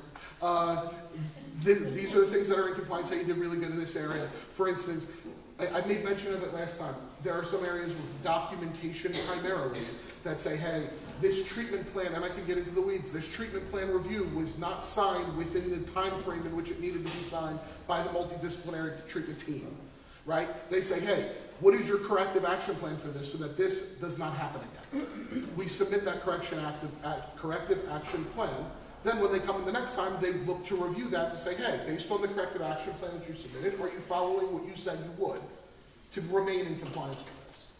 Next question, please. Have they ever had to make multiple visits during a year because of corrective action statements and or deficits in your program documentation? Not to my knowledge. Next question. Have you ever been cited or, I'm going to use the word dinged, in your compliance for insufficient training of staff? We're talking about the facility in Wayne County? Yes. And be more specific. In Wayne County at Little Creek. I'm not sure. I don't know. In treatment and rehabilitation documentation, files, records. What's the question? Have you ever been dinged or deficient in documenting treatment plans and rehabilitation plans? I would imagine so. Intake plans? I'm not sure. This is, for what it's worth, the results of corrective action is all public record. All of that is available for anybody to see. I don't have it. Sorry, just wait for the next question. If Okay. you don't have an answer, just tell I don't Ms. know. Miller, please. I don't know. Ms. Miller, next question. Any dings or issues regarding fire safety? I don't know. You're right, they are all public. Real quick, did you submit a development plan with your application for the property that is part of a conditional use? I'd have to consult with counsel for that. I'm not You sure. don't know if you have a development plan? I'm not sure. I'm not a land development person. I'm not sure. I'd consult with our attorney on what the application was that was submitted. Okay, we get the answer. Are you an essential service, sir, as identified under zoning? I'm unsure. Okay. Thank you. Next witness, Ms. Miller. Last week you told us that you were. Sir, please, Ms. Miller. Ms. Miller, Do you, next witness. I rest? Okay, thank you. I actually have a question of Ms. Miller. Yeah, Right. yeah, go ahead. Ms. Miller, are you Oh, wait a related? second now. I don't know if she really testified. No. But she's a party, you know? Okay. She's not sworn anyway. You have to be sworn, ma'am. You're gonna have to be sworn in. Please rise, Ms. Miller. Go I'm ahead. calling her as a witness because you're a party because you didn't testify. You're right, you asked a lot of questions, but you didn't testify. Sir, are they allowed to ask you questions? Just move my knowledge. Are any of the interveners want to ask you as counsel for areas? No, only my witnesses. Please be sworn. Mr. the testimony you're about to give, be the truth, the whole truth, and nothing but the truth? I do, thank you. Are you related to any members of the Borough Council? I am. In what capacity? I am the wife of council member Della Miller. It's the only question I have, thank you. Thank you. Any of the other parties have any questions of Ms. Miller in that regard? Hearing none, you really have the opportunity, I would say, to. Yes, Excuse me, please. You have the opportunity effectively to rebut. It would almost be like asking yourself more questions than redirected. Be curious to put forth anything else in regard to that question.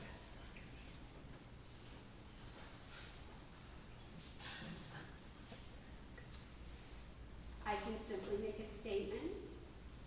In regard to that question. Yes, whether or not I was married to Donna Miller, I care about the quality of the program that's going to take care of clients at the facility proposed. Right. Did any of the other parties have any questions of Maria Miller? Hearing none, I think you already indicated your rest, ma'am, is that correct? I did. Okay. Thank you, ma'am. Joshua and Caitlin Miller, it's now time to put your case on. Nothing to present. Do you have any exhibits, sir? I got nothing. Edward Howell is gone, he's not back yet. That's also my mom. I didn't see it. I didn't hear it, sir. I said that is also my mother. That is my father, if that matters. Edward Howell is pardon, is that correct?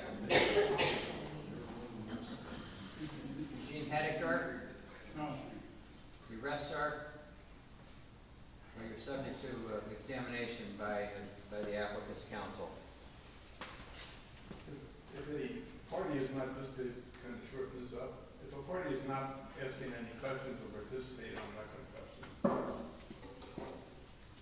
Sal Morana, No, you rest. So you rest on behalf of, it was the church, wasn't it, sir? it was. Linda Drake? No question. No, now's the time to put on your case, ma'am, if you care to. No, You rest? I rest. I take it you have no exhibits either, is that correct, ma'am? No, then, Joseph Pavlovich, No, I rest. any exhibits, sir? No. Denise and Vincent Johnson. Yes, I would like to call him up. Sorry. I forget your name. Patrick. Still sworn in? Is that how it works? Go ahead, ma'am. Okay, will your facility be engaging in research, engineering, or testing laboratories? If you Research, know, sir. I'm sorry? If you know. Research engineering, no. Testing as far as point of care drug testing, as well as any other point of care diabetic testing, things like that, Okay. yes. Okay. General blood work, yes. Okay. Will your facility be comprised of administration offices? Yes, Okay. Will your facility be assembling components? I don't think so. Will your facility be involved in pharmaceutical production? No, Will your facility have optical instrument production? not that I'm aware of. Will your facility have textile manufacturing? Not that I'm aware of. Will your facility be enclosed storage facility? No. Will your facility be a warehouse, distribution center, and terminal? I hope I'm going to object to the line of questioning here. This is obviously referring to everything that's in the industrial zone. That's We've correct. already acknowledged this use that we're asking for is not listed in the industrial zone. Attorney Zimmer testified to that. I want this on the record. Excuse That's me, what I'm saying. ma'am, please. The record is the ordinance. Okay, Yes. okay. You heard the objection. Would you please respond to the objection, ma'am? I wanted it on record, but you say it's on record, so it's, Well, you okay. can make an offer of proof saying that refer to, Right, refer to the ordinance under industrial use.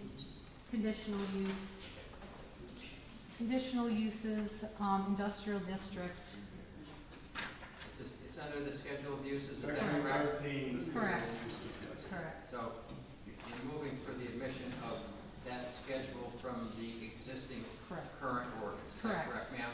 Correct. Any objection? No. It's received. And that's it. Thank you. I rest my case. Did you say you rest, ma'am? Yes. Thank you. Stay here. Sure. Yeah. I can't stay. I'm just sitting here. Sing myself. May check. He's gonna make a lie right Yeah, why don't you head on up? If you don't mind. I object. Just kidding, Rick. Patrick. Yes. Is ARH going to maintain a policy of no walk-ins or court-ordered committed patients? Repeat the first part, you said. Is ARH going to maintain a policy of no walk-ins or court-ordered committed patients? The walk-in part, yes. Can I prevent somebody from walking to the building? No. Can I prevent their admission? Yes. As far as court-ordered, I would work with Jeff and the SCA based on each person and figuring out the best course of treatment for them. But as Jeff spoke, there's not any violent offenders that even make it through the SCA's door that would come to our door. So I would view any referral that comes to our admissions office the same way. Okay, thank you for that. Is it still your intent to admit only patients to your program from referrals and advanced screenings by the faculty and staff? Yeah, it's our intention that any person who wants to seek treatment with us will go through our admissions department first, yes. Okay, thank you. He can rest. Probably not, but I'll, thanks. Hang on. Mr. Maycheck, do you have any exhibits, sir? I do not. Any other witnesses? No, I do not. Sarah Hine, or, I have no exhibits, excuse me, and one I second. rest. Excuse me, ma'am.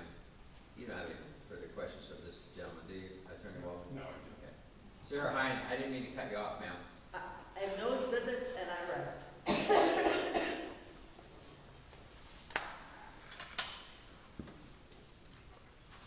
Jennifer Robleski. We do.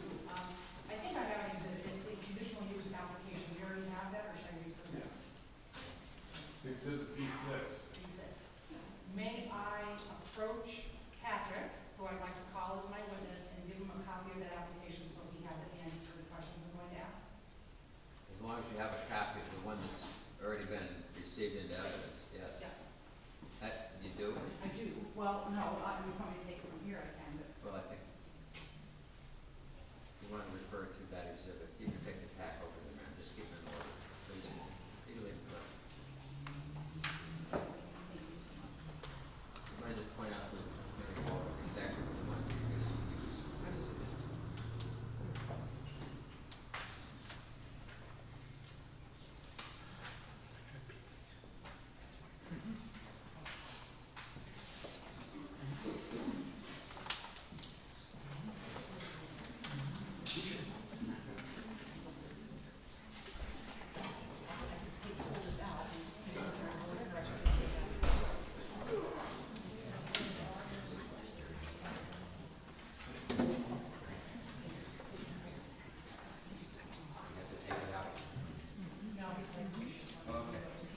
I've matched them up there. Perfect, okay. Don't forget to be admitted, but I have no problem. Just like you identify the exhibit that you're using for this gentleman, please. So this will be B6, it is the conditional use application that was submitted by ARD. ARH. Why am I saying AR? Thank you. So first I'd like to begin with, can you tell us the date that the Florida facility ceased providing drug and alcohol services? If you know. If you know. Ballpark? You'd have to be more specific. There's been more than one. The most recent in March of this past year. Would you say early March or later March? Towards the end of March. End of March, okay, thank you. Did you know that Mallard Meadows was not a nursing home? I knew it was some form of assisted living facility or elderly care, memory care, something along those lines. Okay. Would you mind, in the document that I provided you, Exhibit B6, taking a look at the proposed use section? It's on the first page. This is going to be the second paragraph. And if you could read the first sentence there, please. Sure. ARH is proposing to convert former Mallard Meadows nursing home using existing building with no expansion of the building. Thank you. It says in your application that Mallard Meadows went into business in 1996. Would that be about right? I'm unsure. But it wasn't close enough. It was in the application, so. The paper in front of me says from 1996. Could you remind us how many persons are presently located at Holy? I don't know. You don't know how many patients are? He said he didn't know, ma'am. Next question, please. Very good.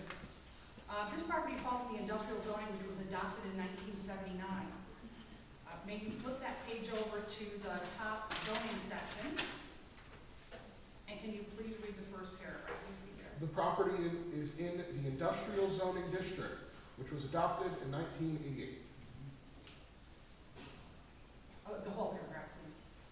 Neither the nursing home, which was established in 1996, nor daycare are uses allowed in the industrial zone according to the borough zoning ordinance. Since these were legally operating the property, they are valid, non-conforming uses.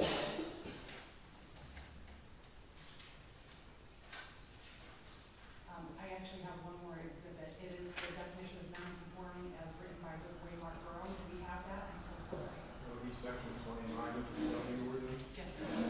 That's already been put into the record and it's already part of the zoning ordinance. May I ask a question on that? Zoning? Now I have a copy. Would you look at this? I'd like you to just read one sentence for me, please. So ma'am, just for the record,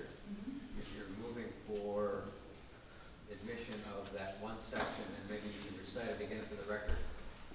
Just read to the question, and then Sure. What section specifically are you So talking about? this is, thank you, this is section 125-29. It's Waymark Borough's code. It is the definition of non-conforming. So that is received, as we received other references to the existing current zoning ordinance, but only in regard to the existing current zoning ordinance, which is Borough 7. Go ahead, ma'am. Okay. My question/concern is, according to the application in zoning in the paragraph that Patrick had just read, the last sentence said, since these were legally operating at the property, they are valid non-conforming uses. Yet when I read the definition of non-conforming according to Waymark Borough Code, I don't see anywhere where it says the words valid are legally operating at the property. So I'm trying to draw a conclusion of how we. You can ask him that question if he can answer it. So since those words do not appear in, sorry? I've said nothing. No, the faces. Thinking.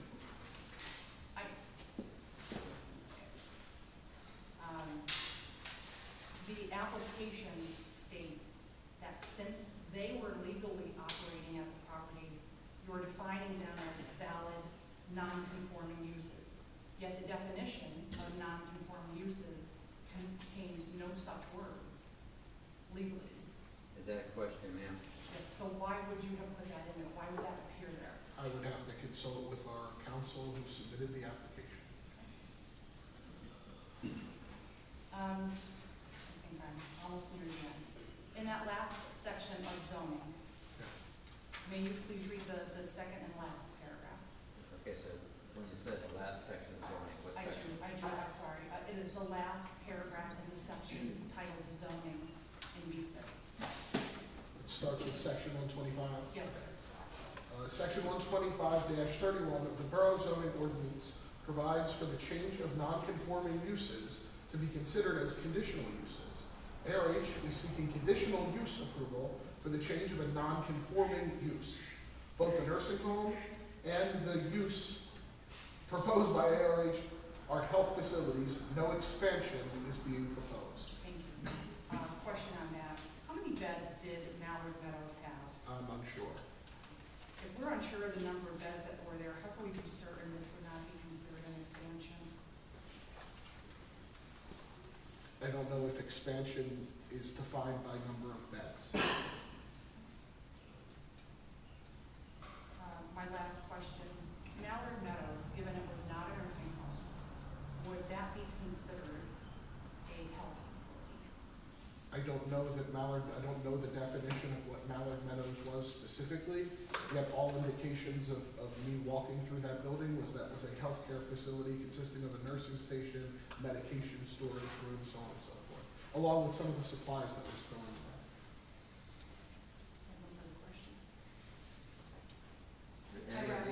Do any of the other parties have any questions of this young man? Hearing none. Mr. Walter, any questions of the witness to begin with? not for this witness. Okay. Counsel? Thank you. No. So we have Gallipanis. No. Wait a second, I'm sorry. Mr. Okaleski, you rest, ma'am? You already said it, okay. Gallipanis, No. Rest. no exhibits either? No. Rebuttal, Attorney Walter? No rebuttal.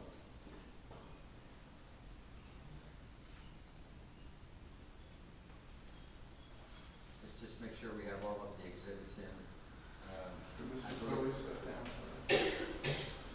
We're good? Time is done. Don't know. I don't know how this works. I believe that the applicant exhibits are in, the borough's exhibits are in. There was one additional exhibit I had marked this afternoon. I left it there for you, Ms. Hess. It's the sign-in sheet. Okay, so we have to identify that for the record.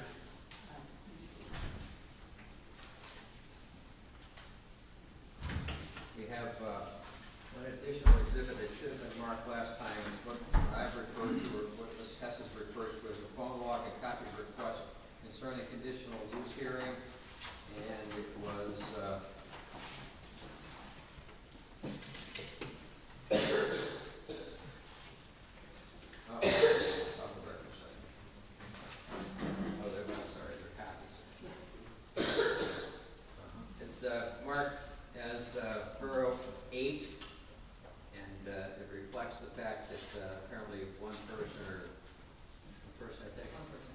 person took the time to either call in or ask for a copy or to request a copy of the conditional use application. So that was 8. If any of the other parties want to take a look at it, you're more than welcome to. I think we have all of the other exhibits properly marked and identified and in, I think. I've been trying to keep track, Ms. Kaiser. Between myself and Leah, I'm sure we'll do all. Now is the time, I take it, for the applicant. Do you have any closing remarks, sir? We certainly appreciate your indulgence and the fact that this was a lengthy process, but it was a significant one. I get that. I'm not going to take up any time rehashing everything that we talked about. One question that did come up tonight was, well, isn't this just a zoning matter? Why do we care about whether it's needed? One of the criteria for determining whether or not to approve a conditional use is whether there is a need. So that is relevant. In terms of whether or not it's a valid, the concept of the term valid non-conforming use is something that's used all the time by the courts. It's not usually found in an ordinance per se. It's how something is determined. One of the reasons why we had Attorney Zimmer here, qualified as an expert witness with regard to zoning law, he used that very same term, a valid non-conforming use. Given the fact that it is a non-conforming use, and your ordinance provides for the allowance of a change of non-conforming use under Section 31 of your ordinance, we did follow the proper procedure, and there's a criteria to look at there. One of the things about people have asked about development plans and expansion, yes, your ordinance does sometimes require, not sometimes, does require a development plan if you're going to develop a property. Fortunately, this property works. One of the reasons it works for my clients, if they can do this, is because they're not going to expand that building at all. And they're not going to build it from scratch. The building's already there. And the building is a size that they can utilize. It's going to be extensive renovations inside, but not going beyond the boundaries of the building that's there. So that's one of the things that I think is important to remember, that's why we're not going to submit a land development plan. If this was a process where that was a vacant lot, we were seeking this, we would still first come in seeking zoning approval and then ask for land development approval. But we're not going to have to do a land development approval. There will be a need for a building permit, and we talked about that even back at the March 5th meeting. But there won't be any land development plan because there's no plan for expansion of the building in terms of either going higher or going out in any direction. There were several things that we talked about that would be appropriate as conditions for approving this. One's kind of a no-brainer. It has to meet the license requirements. That is the state license requirements. The Drug and Alcohol Commission, Pennsylvania Drug and Alcohol Commission, the licenses, those have to be met. They should be provided to the borough before the borough can say that you can get a certificate of occupancy. Building permits, you can already manage that. You have somebody that handles that for you. So that's not an issue. In terms of the priority for Wayne County residents, that's a commitment that it can be part of your decision. What that means, and people have questions, well, how do we know we can trust them? What that means is that if they're not living up to that term, that's a reason to say that they would either be in violation or that you could revoke the zoning approval. And the courts would back you up on that. I've had to do that for municipalities I've represented over the 41 years I've been doing this. So there certainly is a way to kind of check the balances. You can even require them to provide you with an annual report on how are things going and what's going on, or what do we need to communicate. Somebody came up to me during the break and said, gee, it'd be nice if they could have a periodic meeting with maybe a committee of the council. That could be a condition or it could just be an understanding on people that need to work together. The other thing was questioned if the borough council feels it's necessary to have a fence around there, because that was being considered. My clients are not opposed to putting the fence in. But more importantly, I think that there was some discussion about, since security is a concern, and quite frankly, I know from having dealt with rehabs over the years, concern is also about people trying to get in, unfortunately. So they do have to have appropriate security. we would agree to a condition that would say that there would have to be a security plan submitted for approval, which would not be unreasonably denied, but certainly you could look at it and say, does this work, doesn't this work?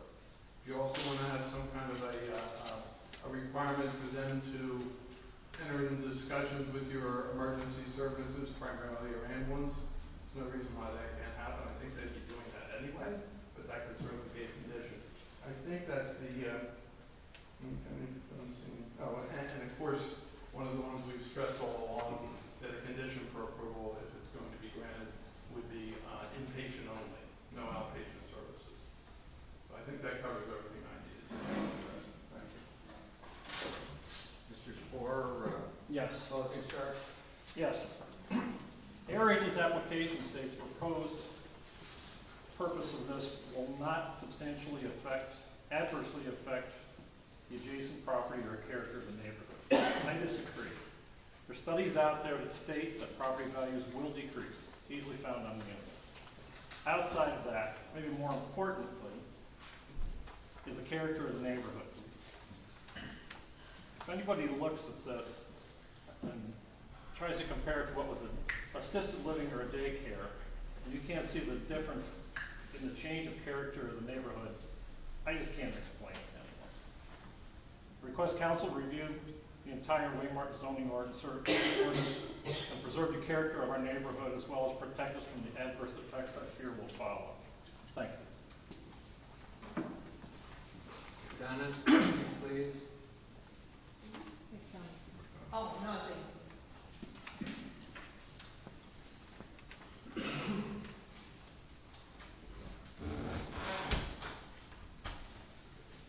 Good night's closing.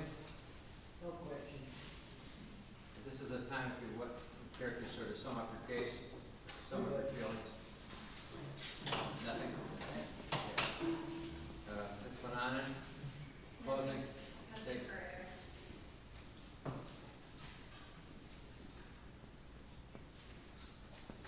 Ms. Miller. Testimony and exhibits establish that the governing body, Weimar Borough Council, does not have the authority to issue a conditional use permit to ARH for the proposed purpose at the subject property. ARH is not an eligible applicant according to the definition included in the Weimar Borough Code. ARH is neither a landowner under Pennsylvania law nor a developer as defined by the Weimar Borough Code. ARH testimony conflicts with information provided in the application. Specifically, ARH did not have a treatment facility operating in Florida at the time of the application.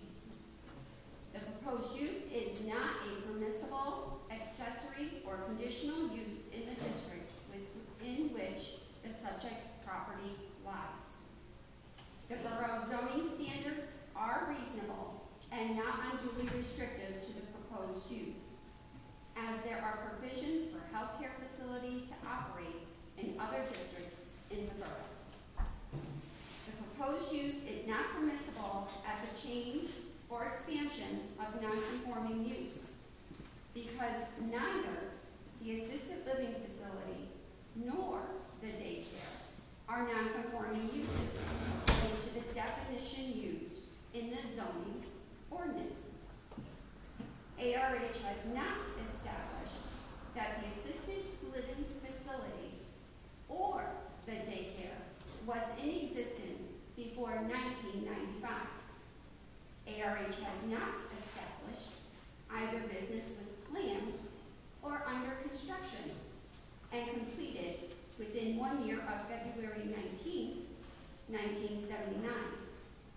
ARH has not established either business obtained a variance to conduct business in the industrial district. A property owner has the burden of establishing non-conforming use, and neither ARH nor the property owner has met that burden. Because neither business meets the definition of non-conforming use, the proposed use cannot be considered a change or expansion of a non-conforming use. Pennsylvania assigns zoning authority to municipalities. The borough, in its code, assigns authority to those who hold specific positions and to those who populate planning agencies or commissions.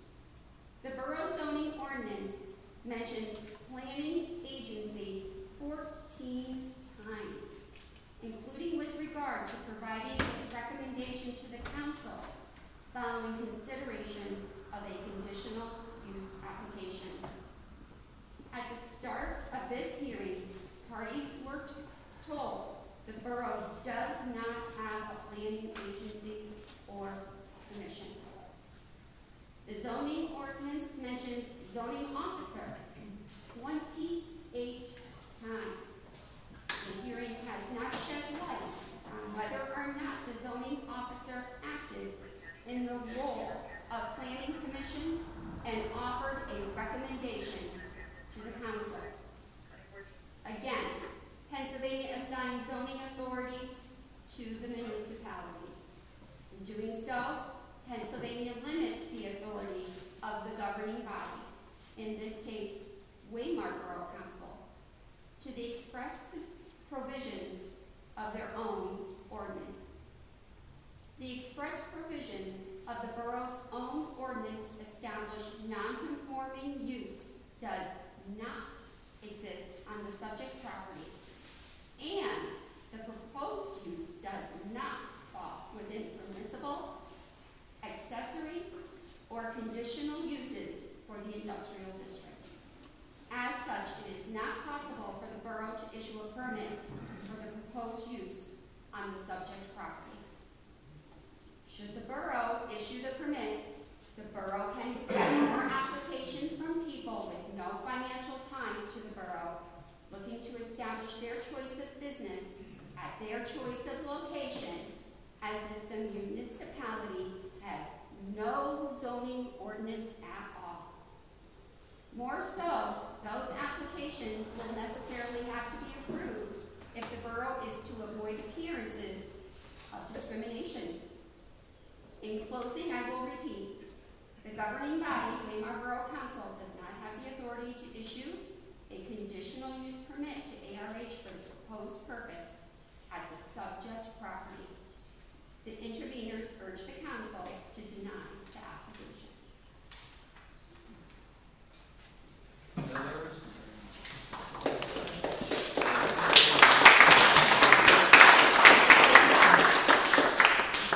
No Millers? Closing statement? We're done.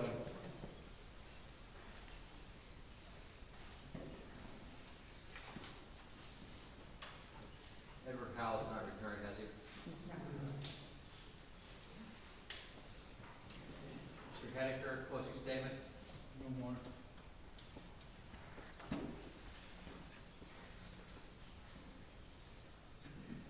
Pastor Marana, closing statement? Yeah, I believe. Senator Drake, closing statement? None.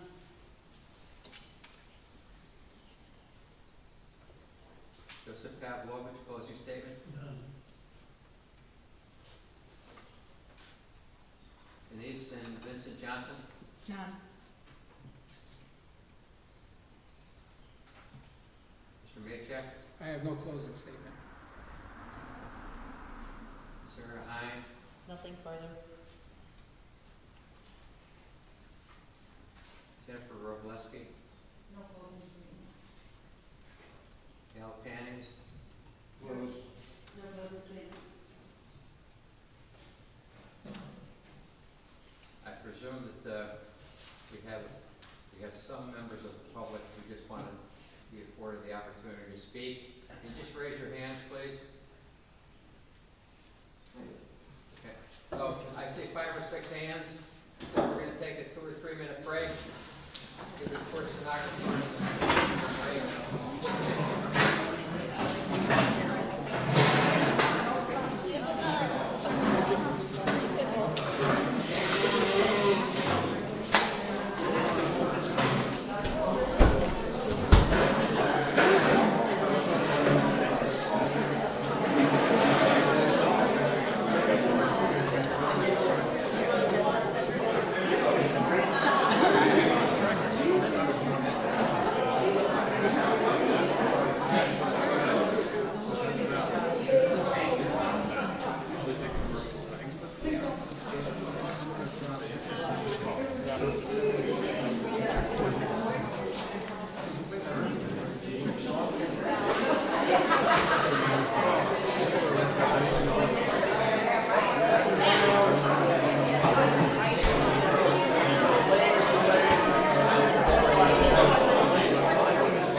saw you had a birthday the other day. Yeah, yesterday.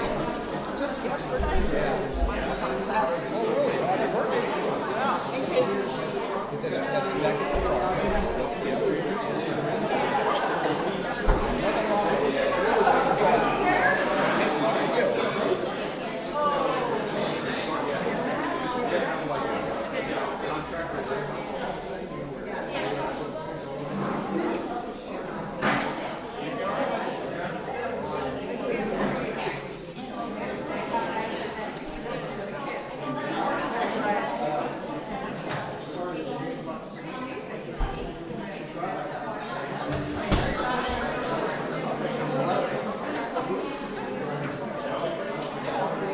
Everyone, please take your seat. Get started.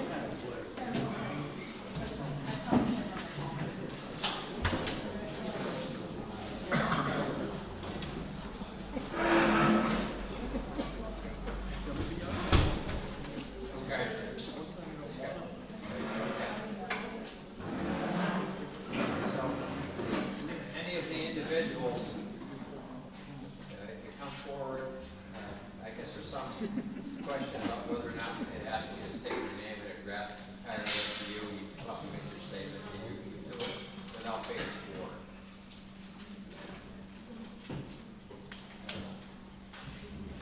Any place you want. Thank you very much, ma'am. So, my name is Judy Ann Normanton. I'm a former resident of South Canaan and of Wigmore. I sat here at this last meeting and I was like really shocked. And I just moved back to this area. And I'm kind of embarrassed. I'm going to show you that I moved back to here. I'm going to tell you why. People do not know what addiction is. I had last meeting, the zoning wasn't really talked about. It was about security. It was about fences. It was people climbing out of windows and what the success rate is. I work at one of the biggest psychiatric hospitals out in Boston. I worked for a 14-day dual diagnosis program. I worked as a CRC, community resident counselor.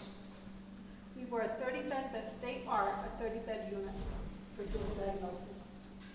Our shift consists of staff, nurse 7 to 3, 2 CRCs, 3 to 11, 1 RN, 2 CRCs, and 11 to 7, we only had 2 counselors, 0 security. Our patients were allowed to wear street clothes, they had their laptops, and they had their cell phones. It was a convent building that was renovated to accommodate us as a dual diagnosis program. Conditional Massachusetts is a very small community. Nobody wanted us there. When the Gamma program, Greenwich House, came into next door to us, they hold women who have children 0 to 18 is the ages that they get to keep there. And they get 2 years to live there until they can get housing and situations. We have no security, we have no fences. There's no incidents. Our admission department, they screen patients, okay? If you are a sex offender, you cannot come in because obviously we have children from 0 to 18 on the property. If you are violent and you're threatened, you can't be there, okay? People look at addiction as a choice. They chose to do it. No, it's really a mental health issue. Because he can't give you the numbers, I'm going to give you the numbers. Because my job was, every time someone came in to the building, I had to breathalyze them. If they could not pass the breathalyzer, they could not stay. Because we're not that level of care. We would not be able to treat them. So they would have to go to detox. Okay? If someone came into our facility and they were high, you know what? They don't get to go to detox. They have no place to go. They get to go back on the streets. Okay? Hopefully they get to make it back in, to be honest with you. 95% of the patients that I see in the 7 years I worked there.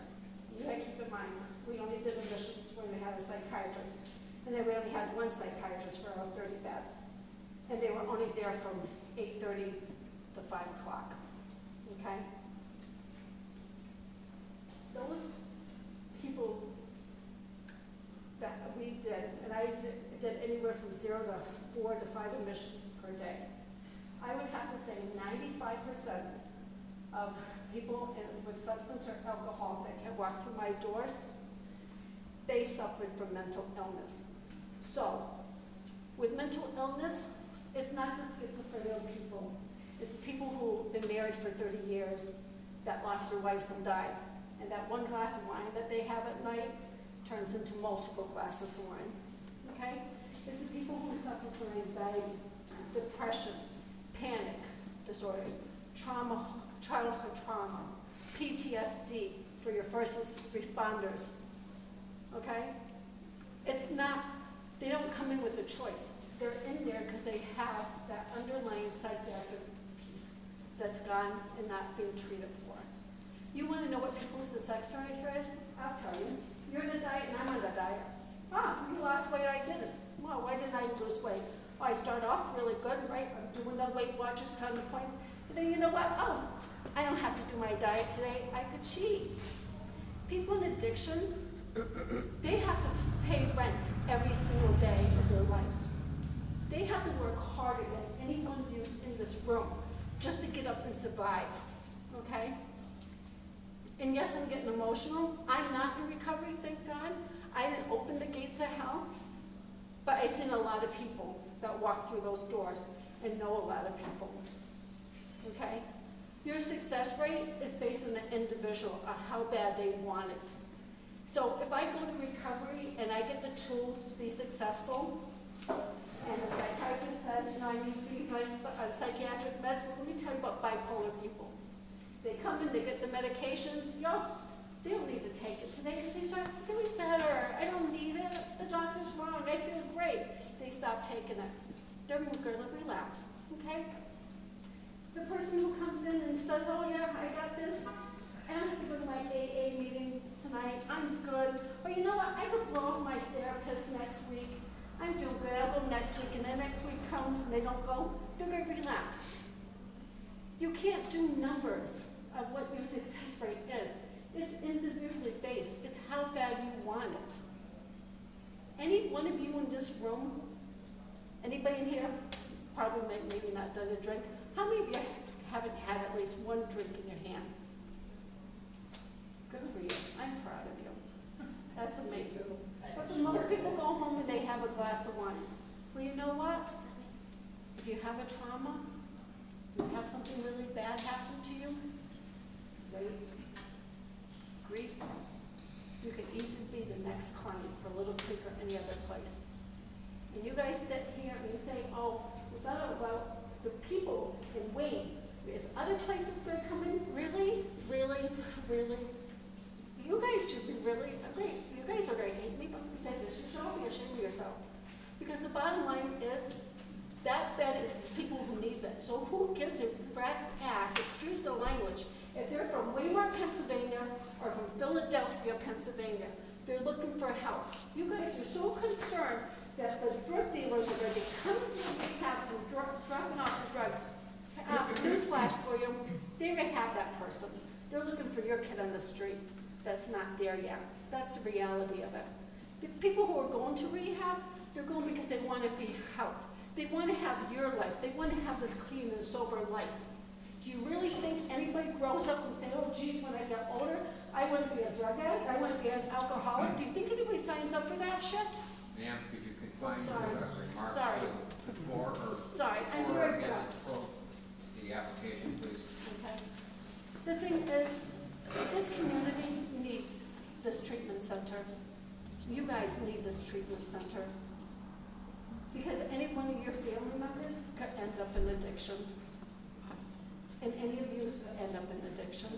So I don't know much about the zoning laws or anything else, but I really hope that the council and that the people in this community could pull together and be part of the problem, and not part of the problem, part of the solution than the problem with addiction and substance. And I hope that the council will please approve Little Creek, or some other, if you don't like Little Creek even, get somebody in here to help the people of Wayne County. Thank you. I thank you for your time. Thank you very much.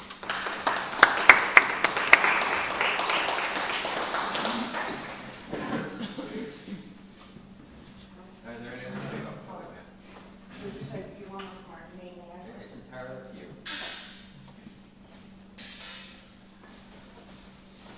My name is Kelly Hilkochuk, and I live at 42 Belmont Street, which is right outside of Waymart. But I'm in an earshot of the federal prison and an eye shot of the R.D. Wilson really bright blinking light that lights up what they're doing there. It lights up our whole neighborhood. So that's where I live.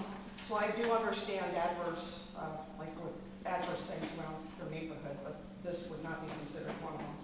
So I'm going to start with first, let's speak about the jobs that the people will not only work there, but will shop, eat, get gas, and food in Waymart. They may move here to be closer to work, so they will rent or even buy property, just like many of the prison workers have done and continue to do. Much of our town's taxes in support of local businesses come from employees at the two prisons here. 70 to 80 more employees can only help our small town, not to mention good jobs close to home. I want to say, if you have never been affected by alcoholism or drug addiction, may God bless you always, and never have to walk in those shoes or love someone who is. The people who go to rehab are not trolls living under a bridge or homeless people living in boxes, although those people need and deserve help too. They are daughters, sons, wives, husbands, mothers, fathers, and someone's loved one. They are doctors and nurses, teachers, truck drivers, construction workers, attorneys, business owners, to name a few. They are hardworking, respected members of the community. They are sick people trying to get better, not criminals. Those people do and should go to jail with fences and guards. Rehabs don't need a fence or guards if it's run professionally and properly with required staffing. The word voluntary is very important. These people want help or have wrecked their life so badly at home with loved ones that they have no other choice but to get help. Yes, they lie, they cheat, they steal, they abuse, they manipulate, but they do that to the people that love them the most. When they finally hit rock bottom, if they are lucky enough to survive that long, they cry out for help and hopefully there is a bed available. By this point, they usually have burned so many bridges that it may be the only place they have left. So just walking out is rarely an option or the answer. Let's also talk about visitors. At a rehab, they are not the drug dealers or the gang members. Those people give up quickly on an addict. Visitors are screened and planned. They are the mom, the dad, the wife, the husband, or the child who have prayed for months and even years for sobriety, health, and peace in their family. The last thing in the world those visitors want is a relapse or for the loved one to leave early from getting the help they desperately need. Here is an example of how a person goes to a rehab. A hard-working family man had a traumatic childhood and turns to alcohol at a young age to numb the memories and the pain. This leads him to a lifelong struggle with alcoholism, or for many years he is functioning and working with the family. Then slowly it starts to control his every thought and movement, to the point he would step on or over the people he loves the most to get another drink.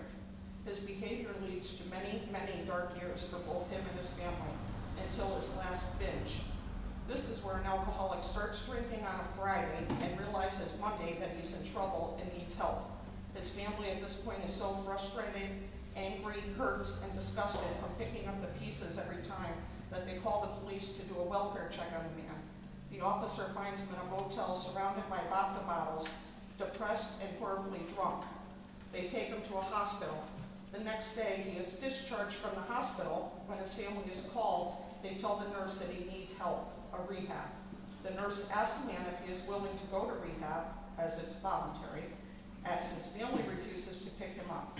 He quickly says yes. The nurse starts the long ordeal of finding a bed.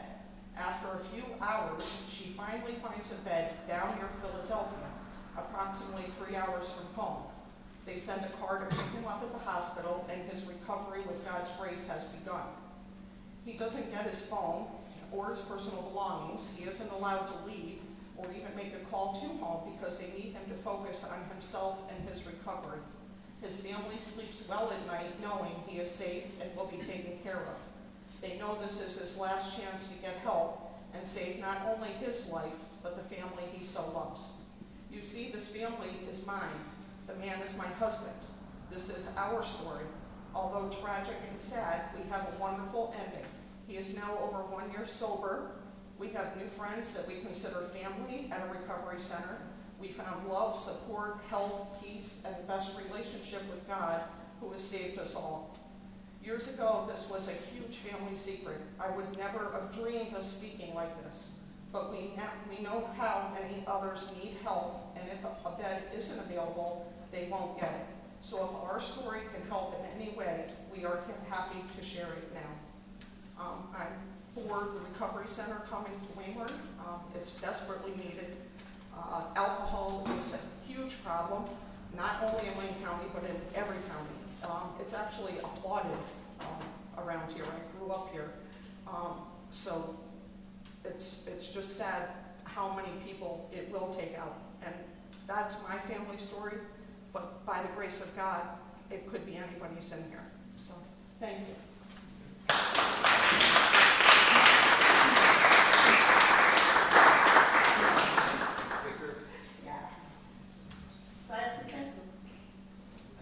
Do I have to say?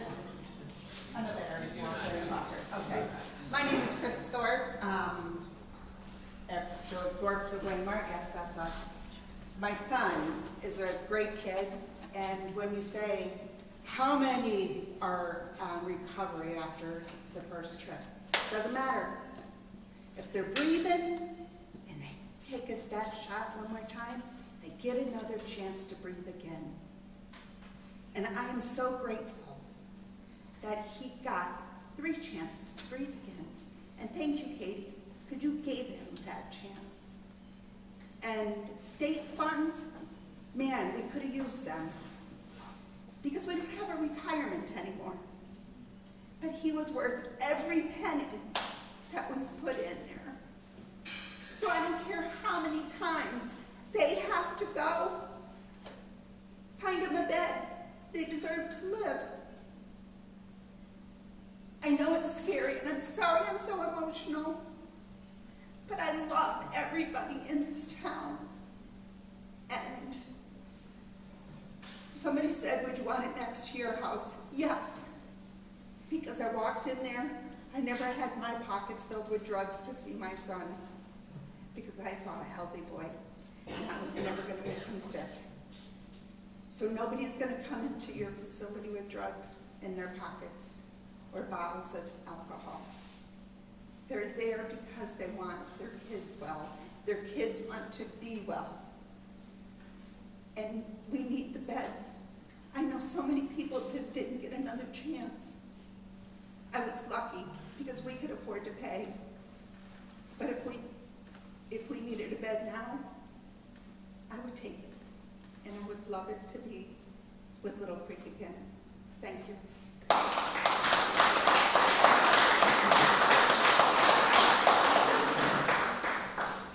Next speaker. Any other speakers? Hearing none. The next issue is the Borough Council has 45 days pursuant to Pennsylvania law to issue a decision in this matter. And I'm just going to kind of hold the parties and the applicant. Does anybody believe that there's a need to submit any sort of post-hearing memorandum? Brief? Anybody interested in considering that?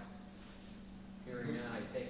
We can provide, finding fact conclusions of the law, but I'm not sure that, given the fact that most of the parties aren't represented, that that's a fair way to go. I think you could call it. You know what you're doing. Borough Council meets next again when, Mr. Bailey? June 11th. Tuesday, June 11th, 6:30. So, what's the next meeting after that? It would be July 9th. I didn't hear you. July 9th. Okay, so July 9th is, can you count the days? It is. Yeah, a little over. It is.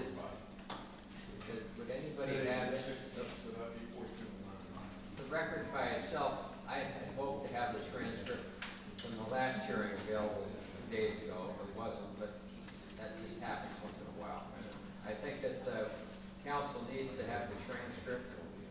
They're not gonna have 7 copies of it, but they're gonna, I think they should at least be able to digest it or go through it a little bit. So, does anybody have any objection if Borough Council does not render a decision in this matter until the July 9, 2024 meeting? No, you would have until right around June 30th anyway, just given the first of July, so 8 more days is not. We would waive the Pennsylvania law requirement for the 45 days. I'm getting a nod from somebody that can give me that authority, so hopefully that's good. And given that time frame, I would agree though that we would probably not want to go beyond July 9th unless there's a big problem for council. Going back to post-hearing submissions, any of the parties are more than welcome to submit something. Could you submit something if you choose to do so? Any of you within 20 days? Even if you want to capsulize what you presented. Does anybody have any? It's certainly not mandatory and it won't be held against you if you don't submit anything. Let me understand this, Rick. I didn't hear you, sir. Let me understand this. If we want to submit anything additional, comments or feelings or whatever to council, how do we get that to them? Just give Put it directly together to a them? memorandum and send it to the borough secretary and she'll circulate it. Thank you. Okay? And I know, I realize that almost all of the parties are lay people. So it doesn't have to be a Magna Carta. You know, I think you just want to put together something, your sentiments or your statements or whatever, and try to key it back into what you believe you find either supportive or objectionable in regard to the ordinance or the testimony that you heard here over the last 2 nights. So if anybody's interested in submitting anything, then figure within 20 days of today's date. You'll submit them to Borough Secretary Heather Hess, and she can circulate them. If I might, since you have a meeting on, the council meets on the 12th, people could have it by then, but I'm not going to submit anything because, yes, I could take the kind of legal route. However, if there is submissions, I would like the right to respond if I decide it's necessary within, say, 10 days. Does that make sense? It makes perfect sense. Does everybody Just so I understand can that? respond. So if any of the parties, and I think I counted them once or twice, there's 15 or 16 parties, not including the applicant. So if any of you submit post-hearing memorandum or statements or whatever, it should be generally confined with the testimony that was developed and the evidence that was developed in the 2 nights of hearings.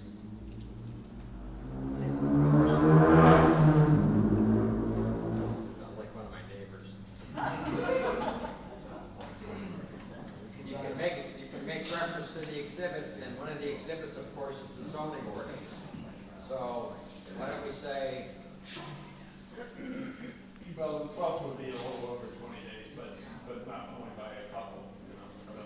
So that way, because then Heather could let the council know what's come in, and if she could notify me of what that is, okay, I will respond. okay. Actually, if any of you submit any, Otherwise, I won't submit.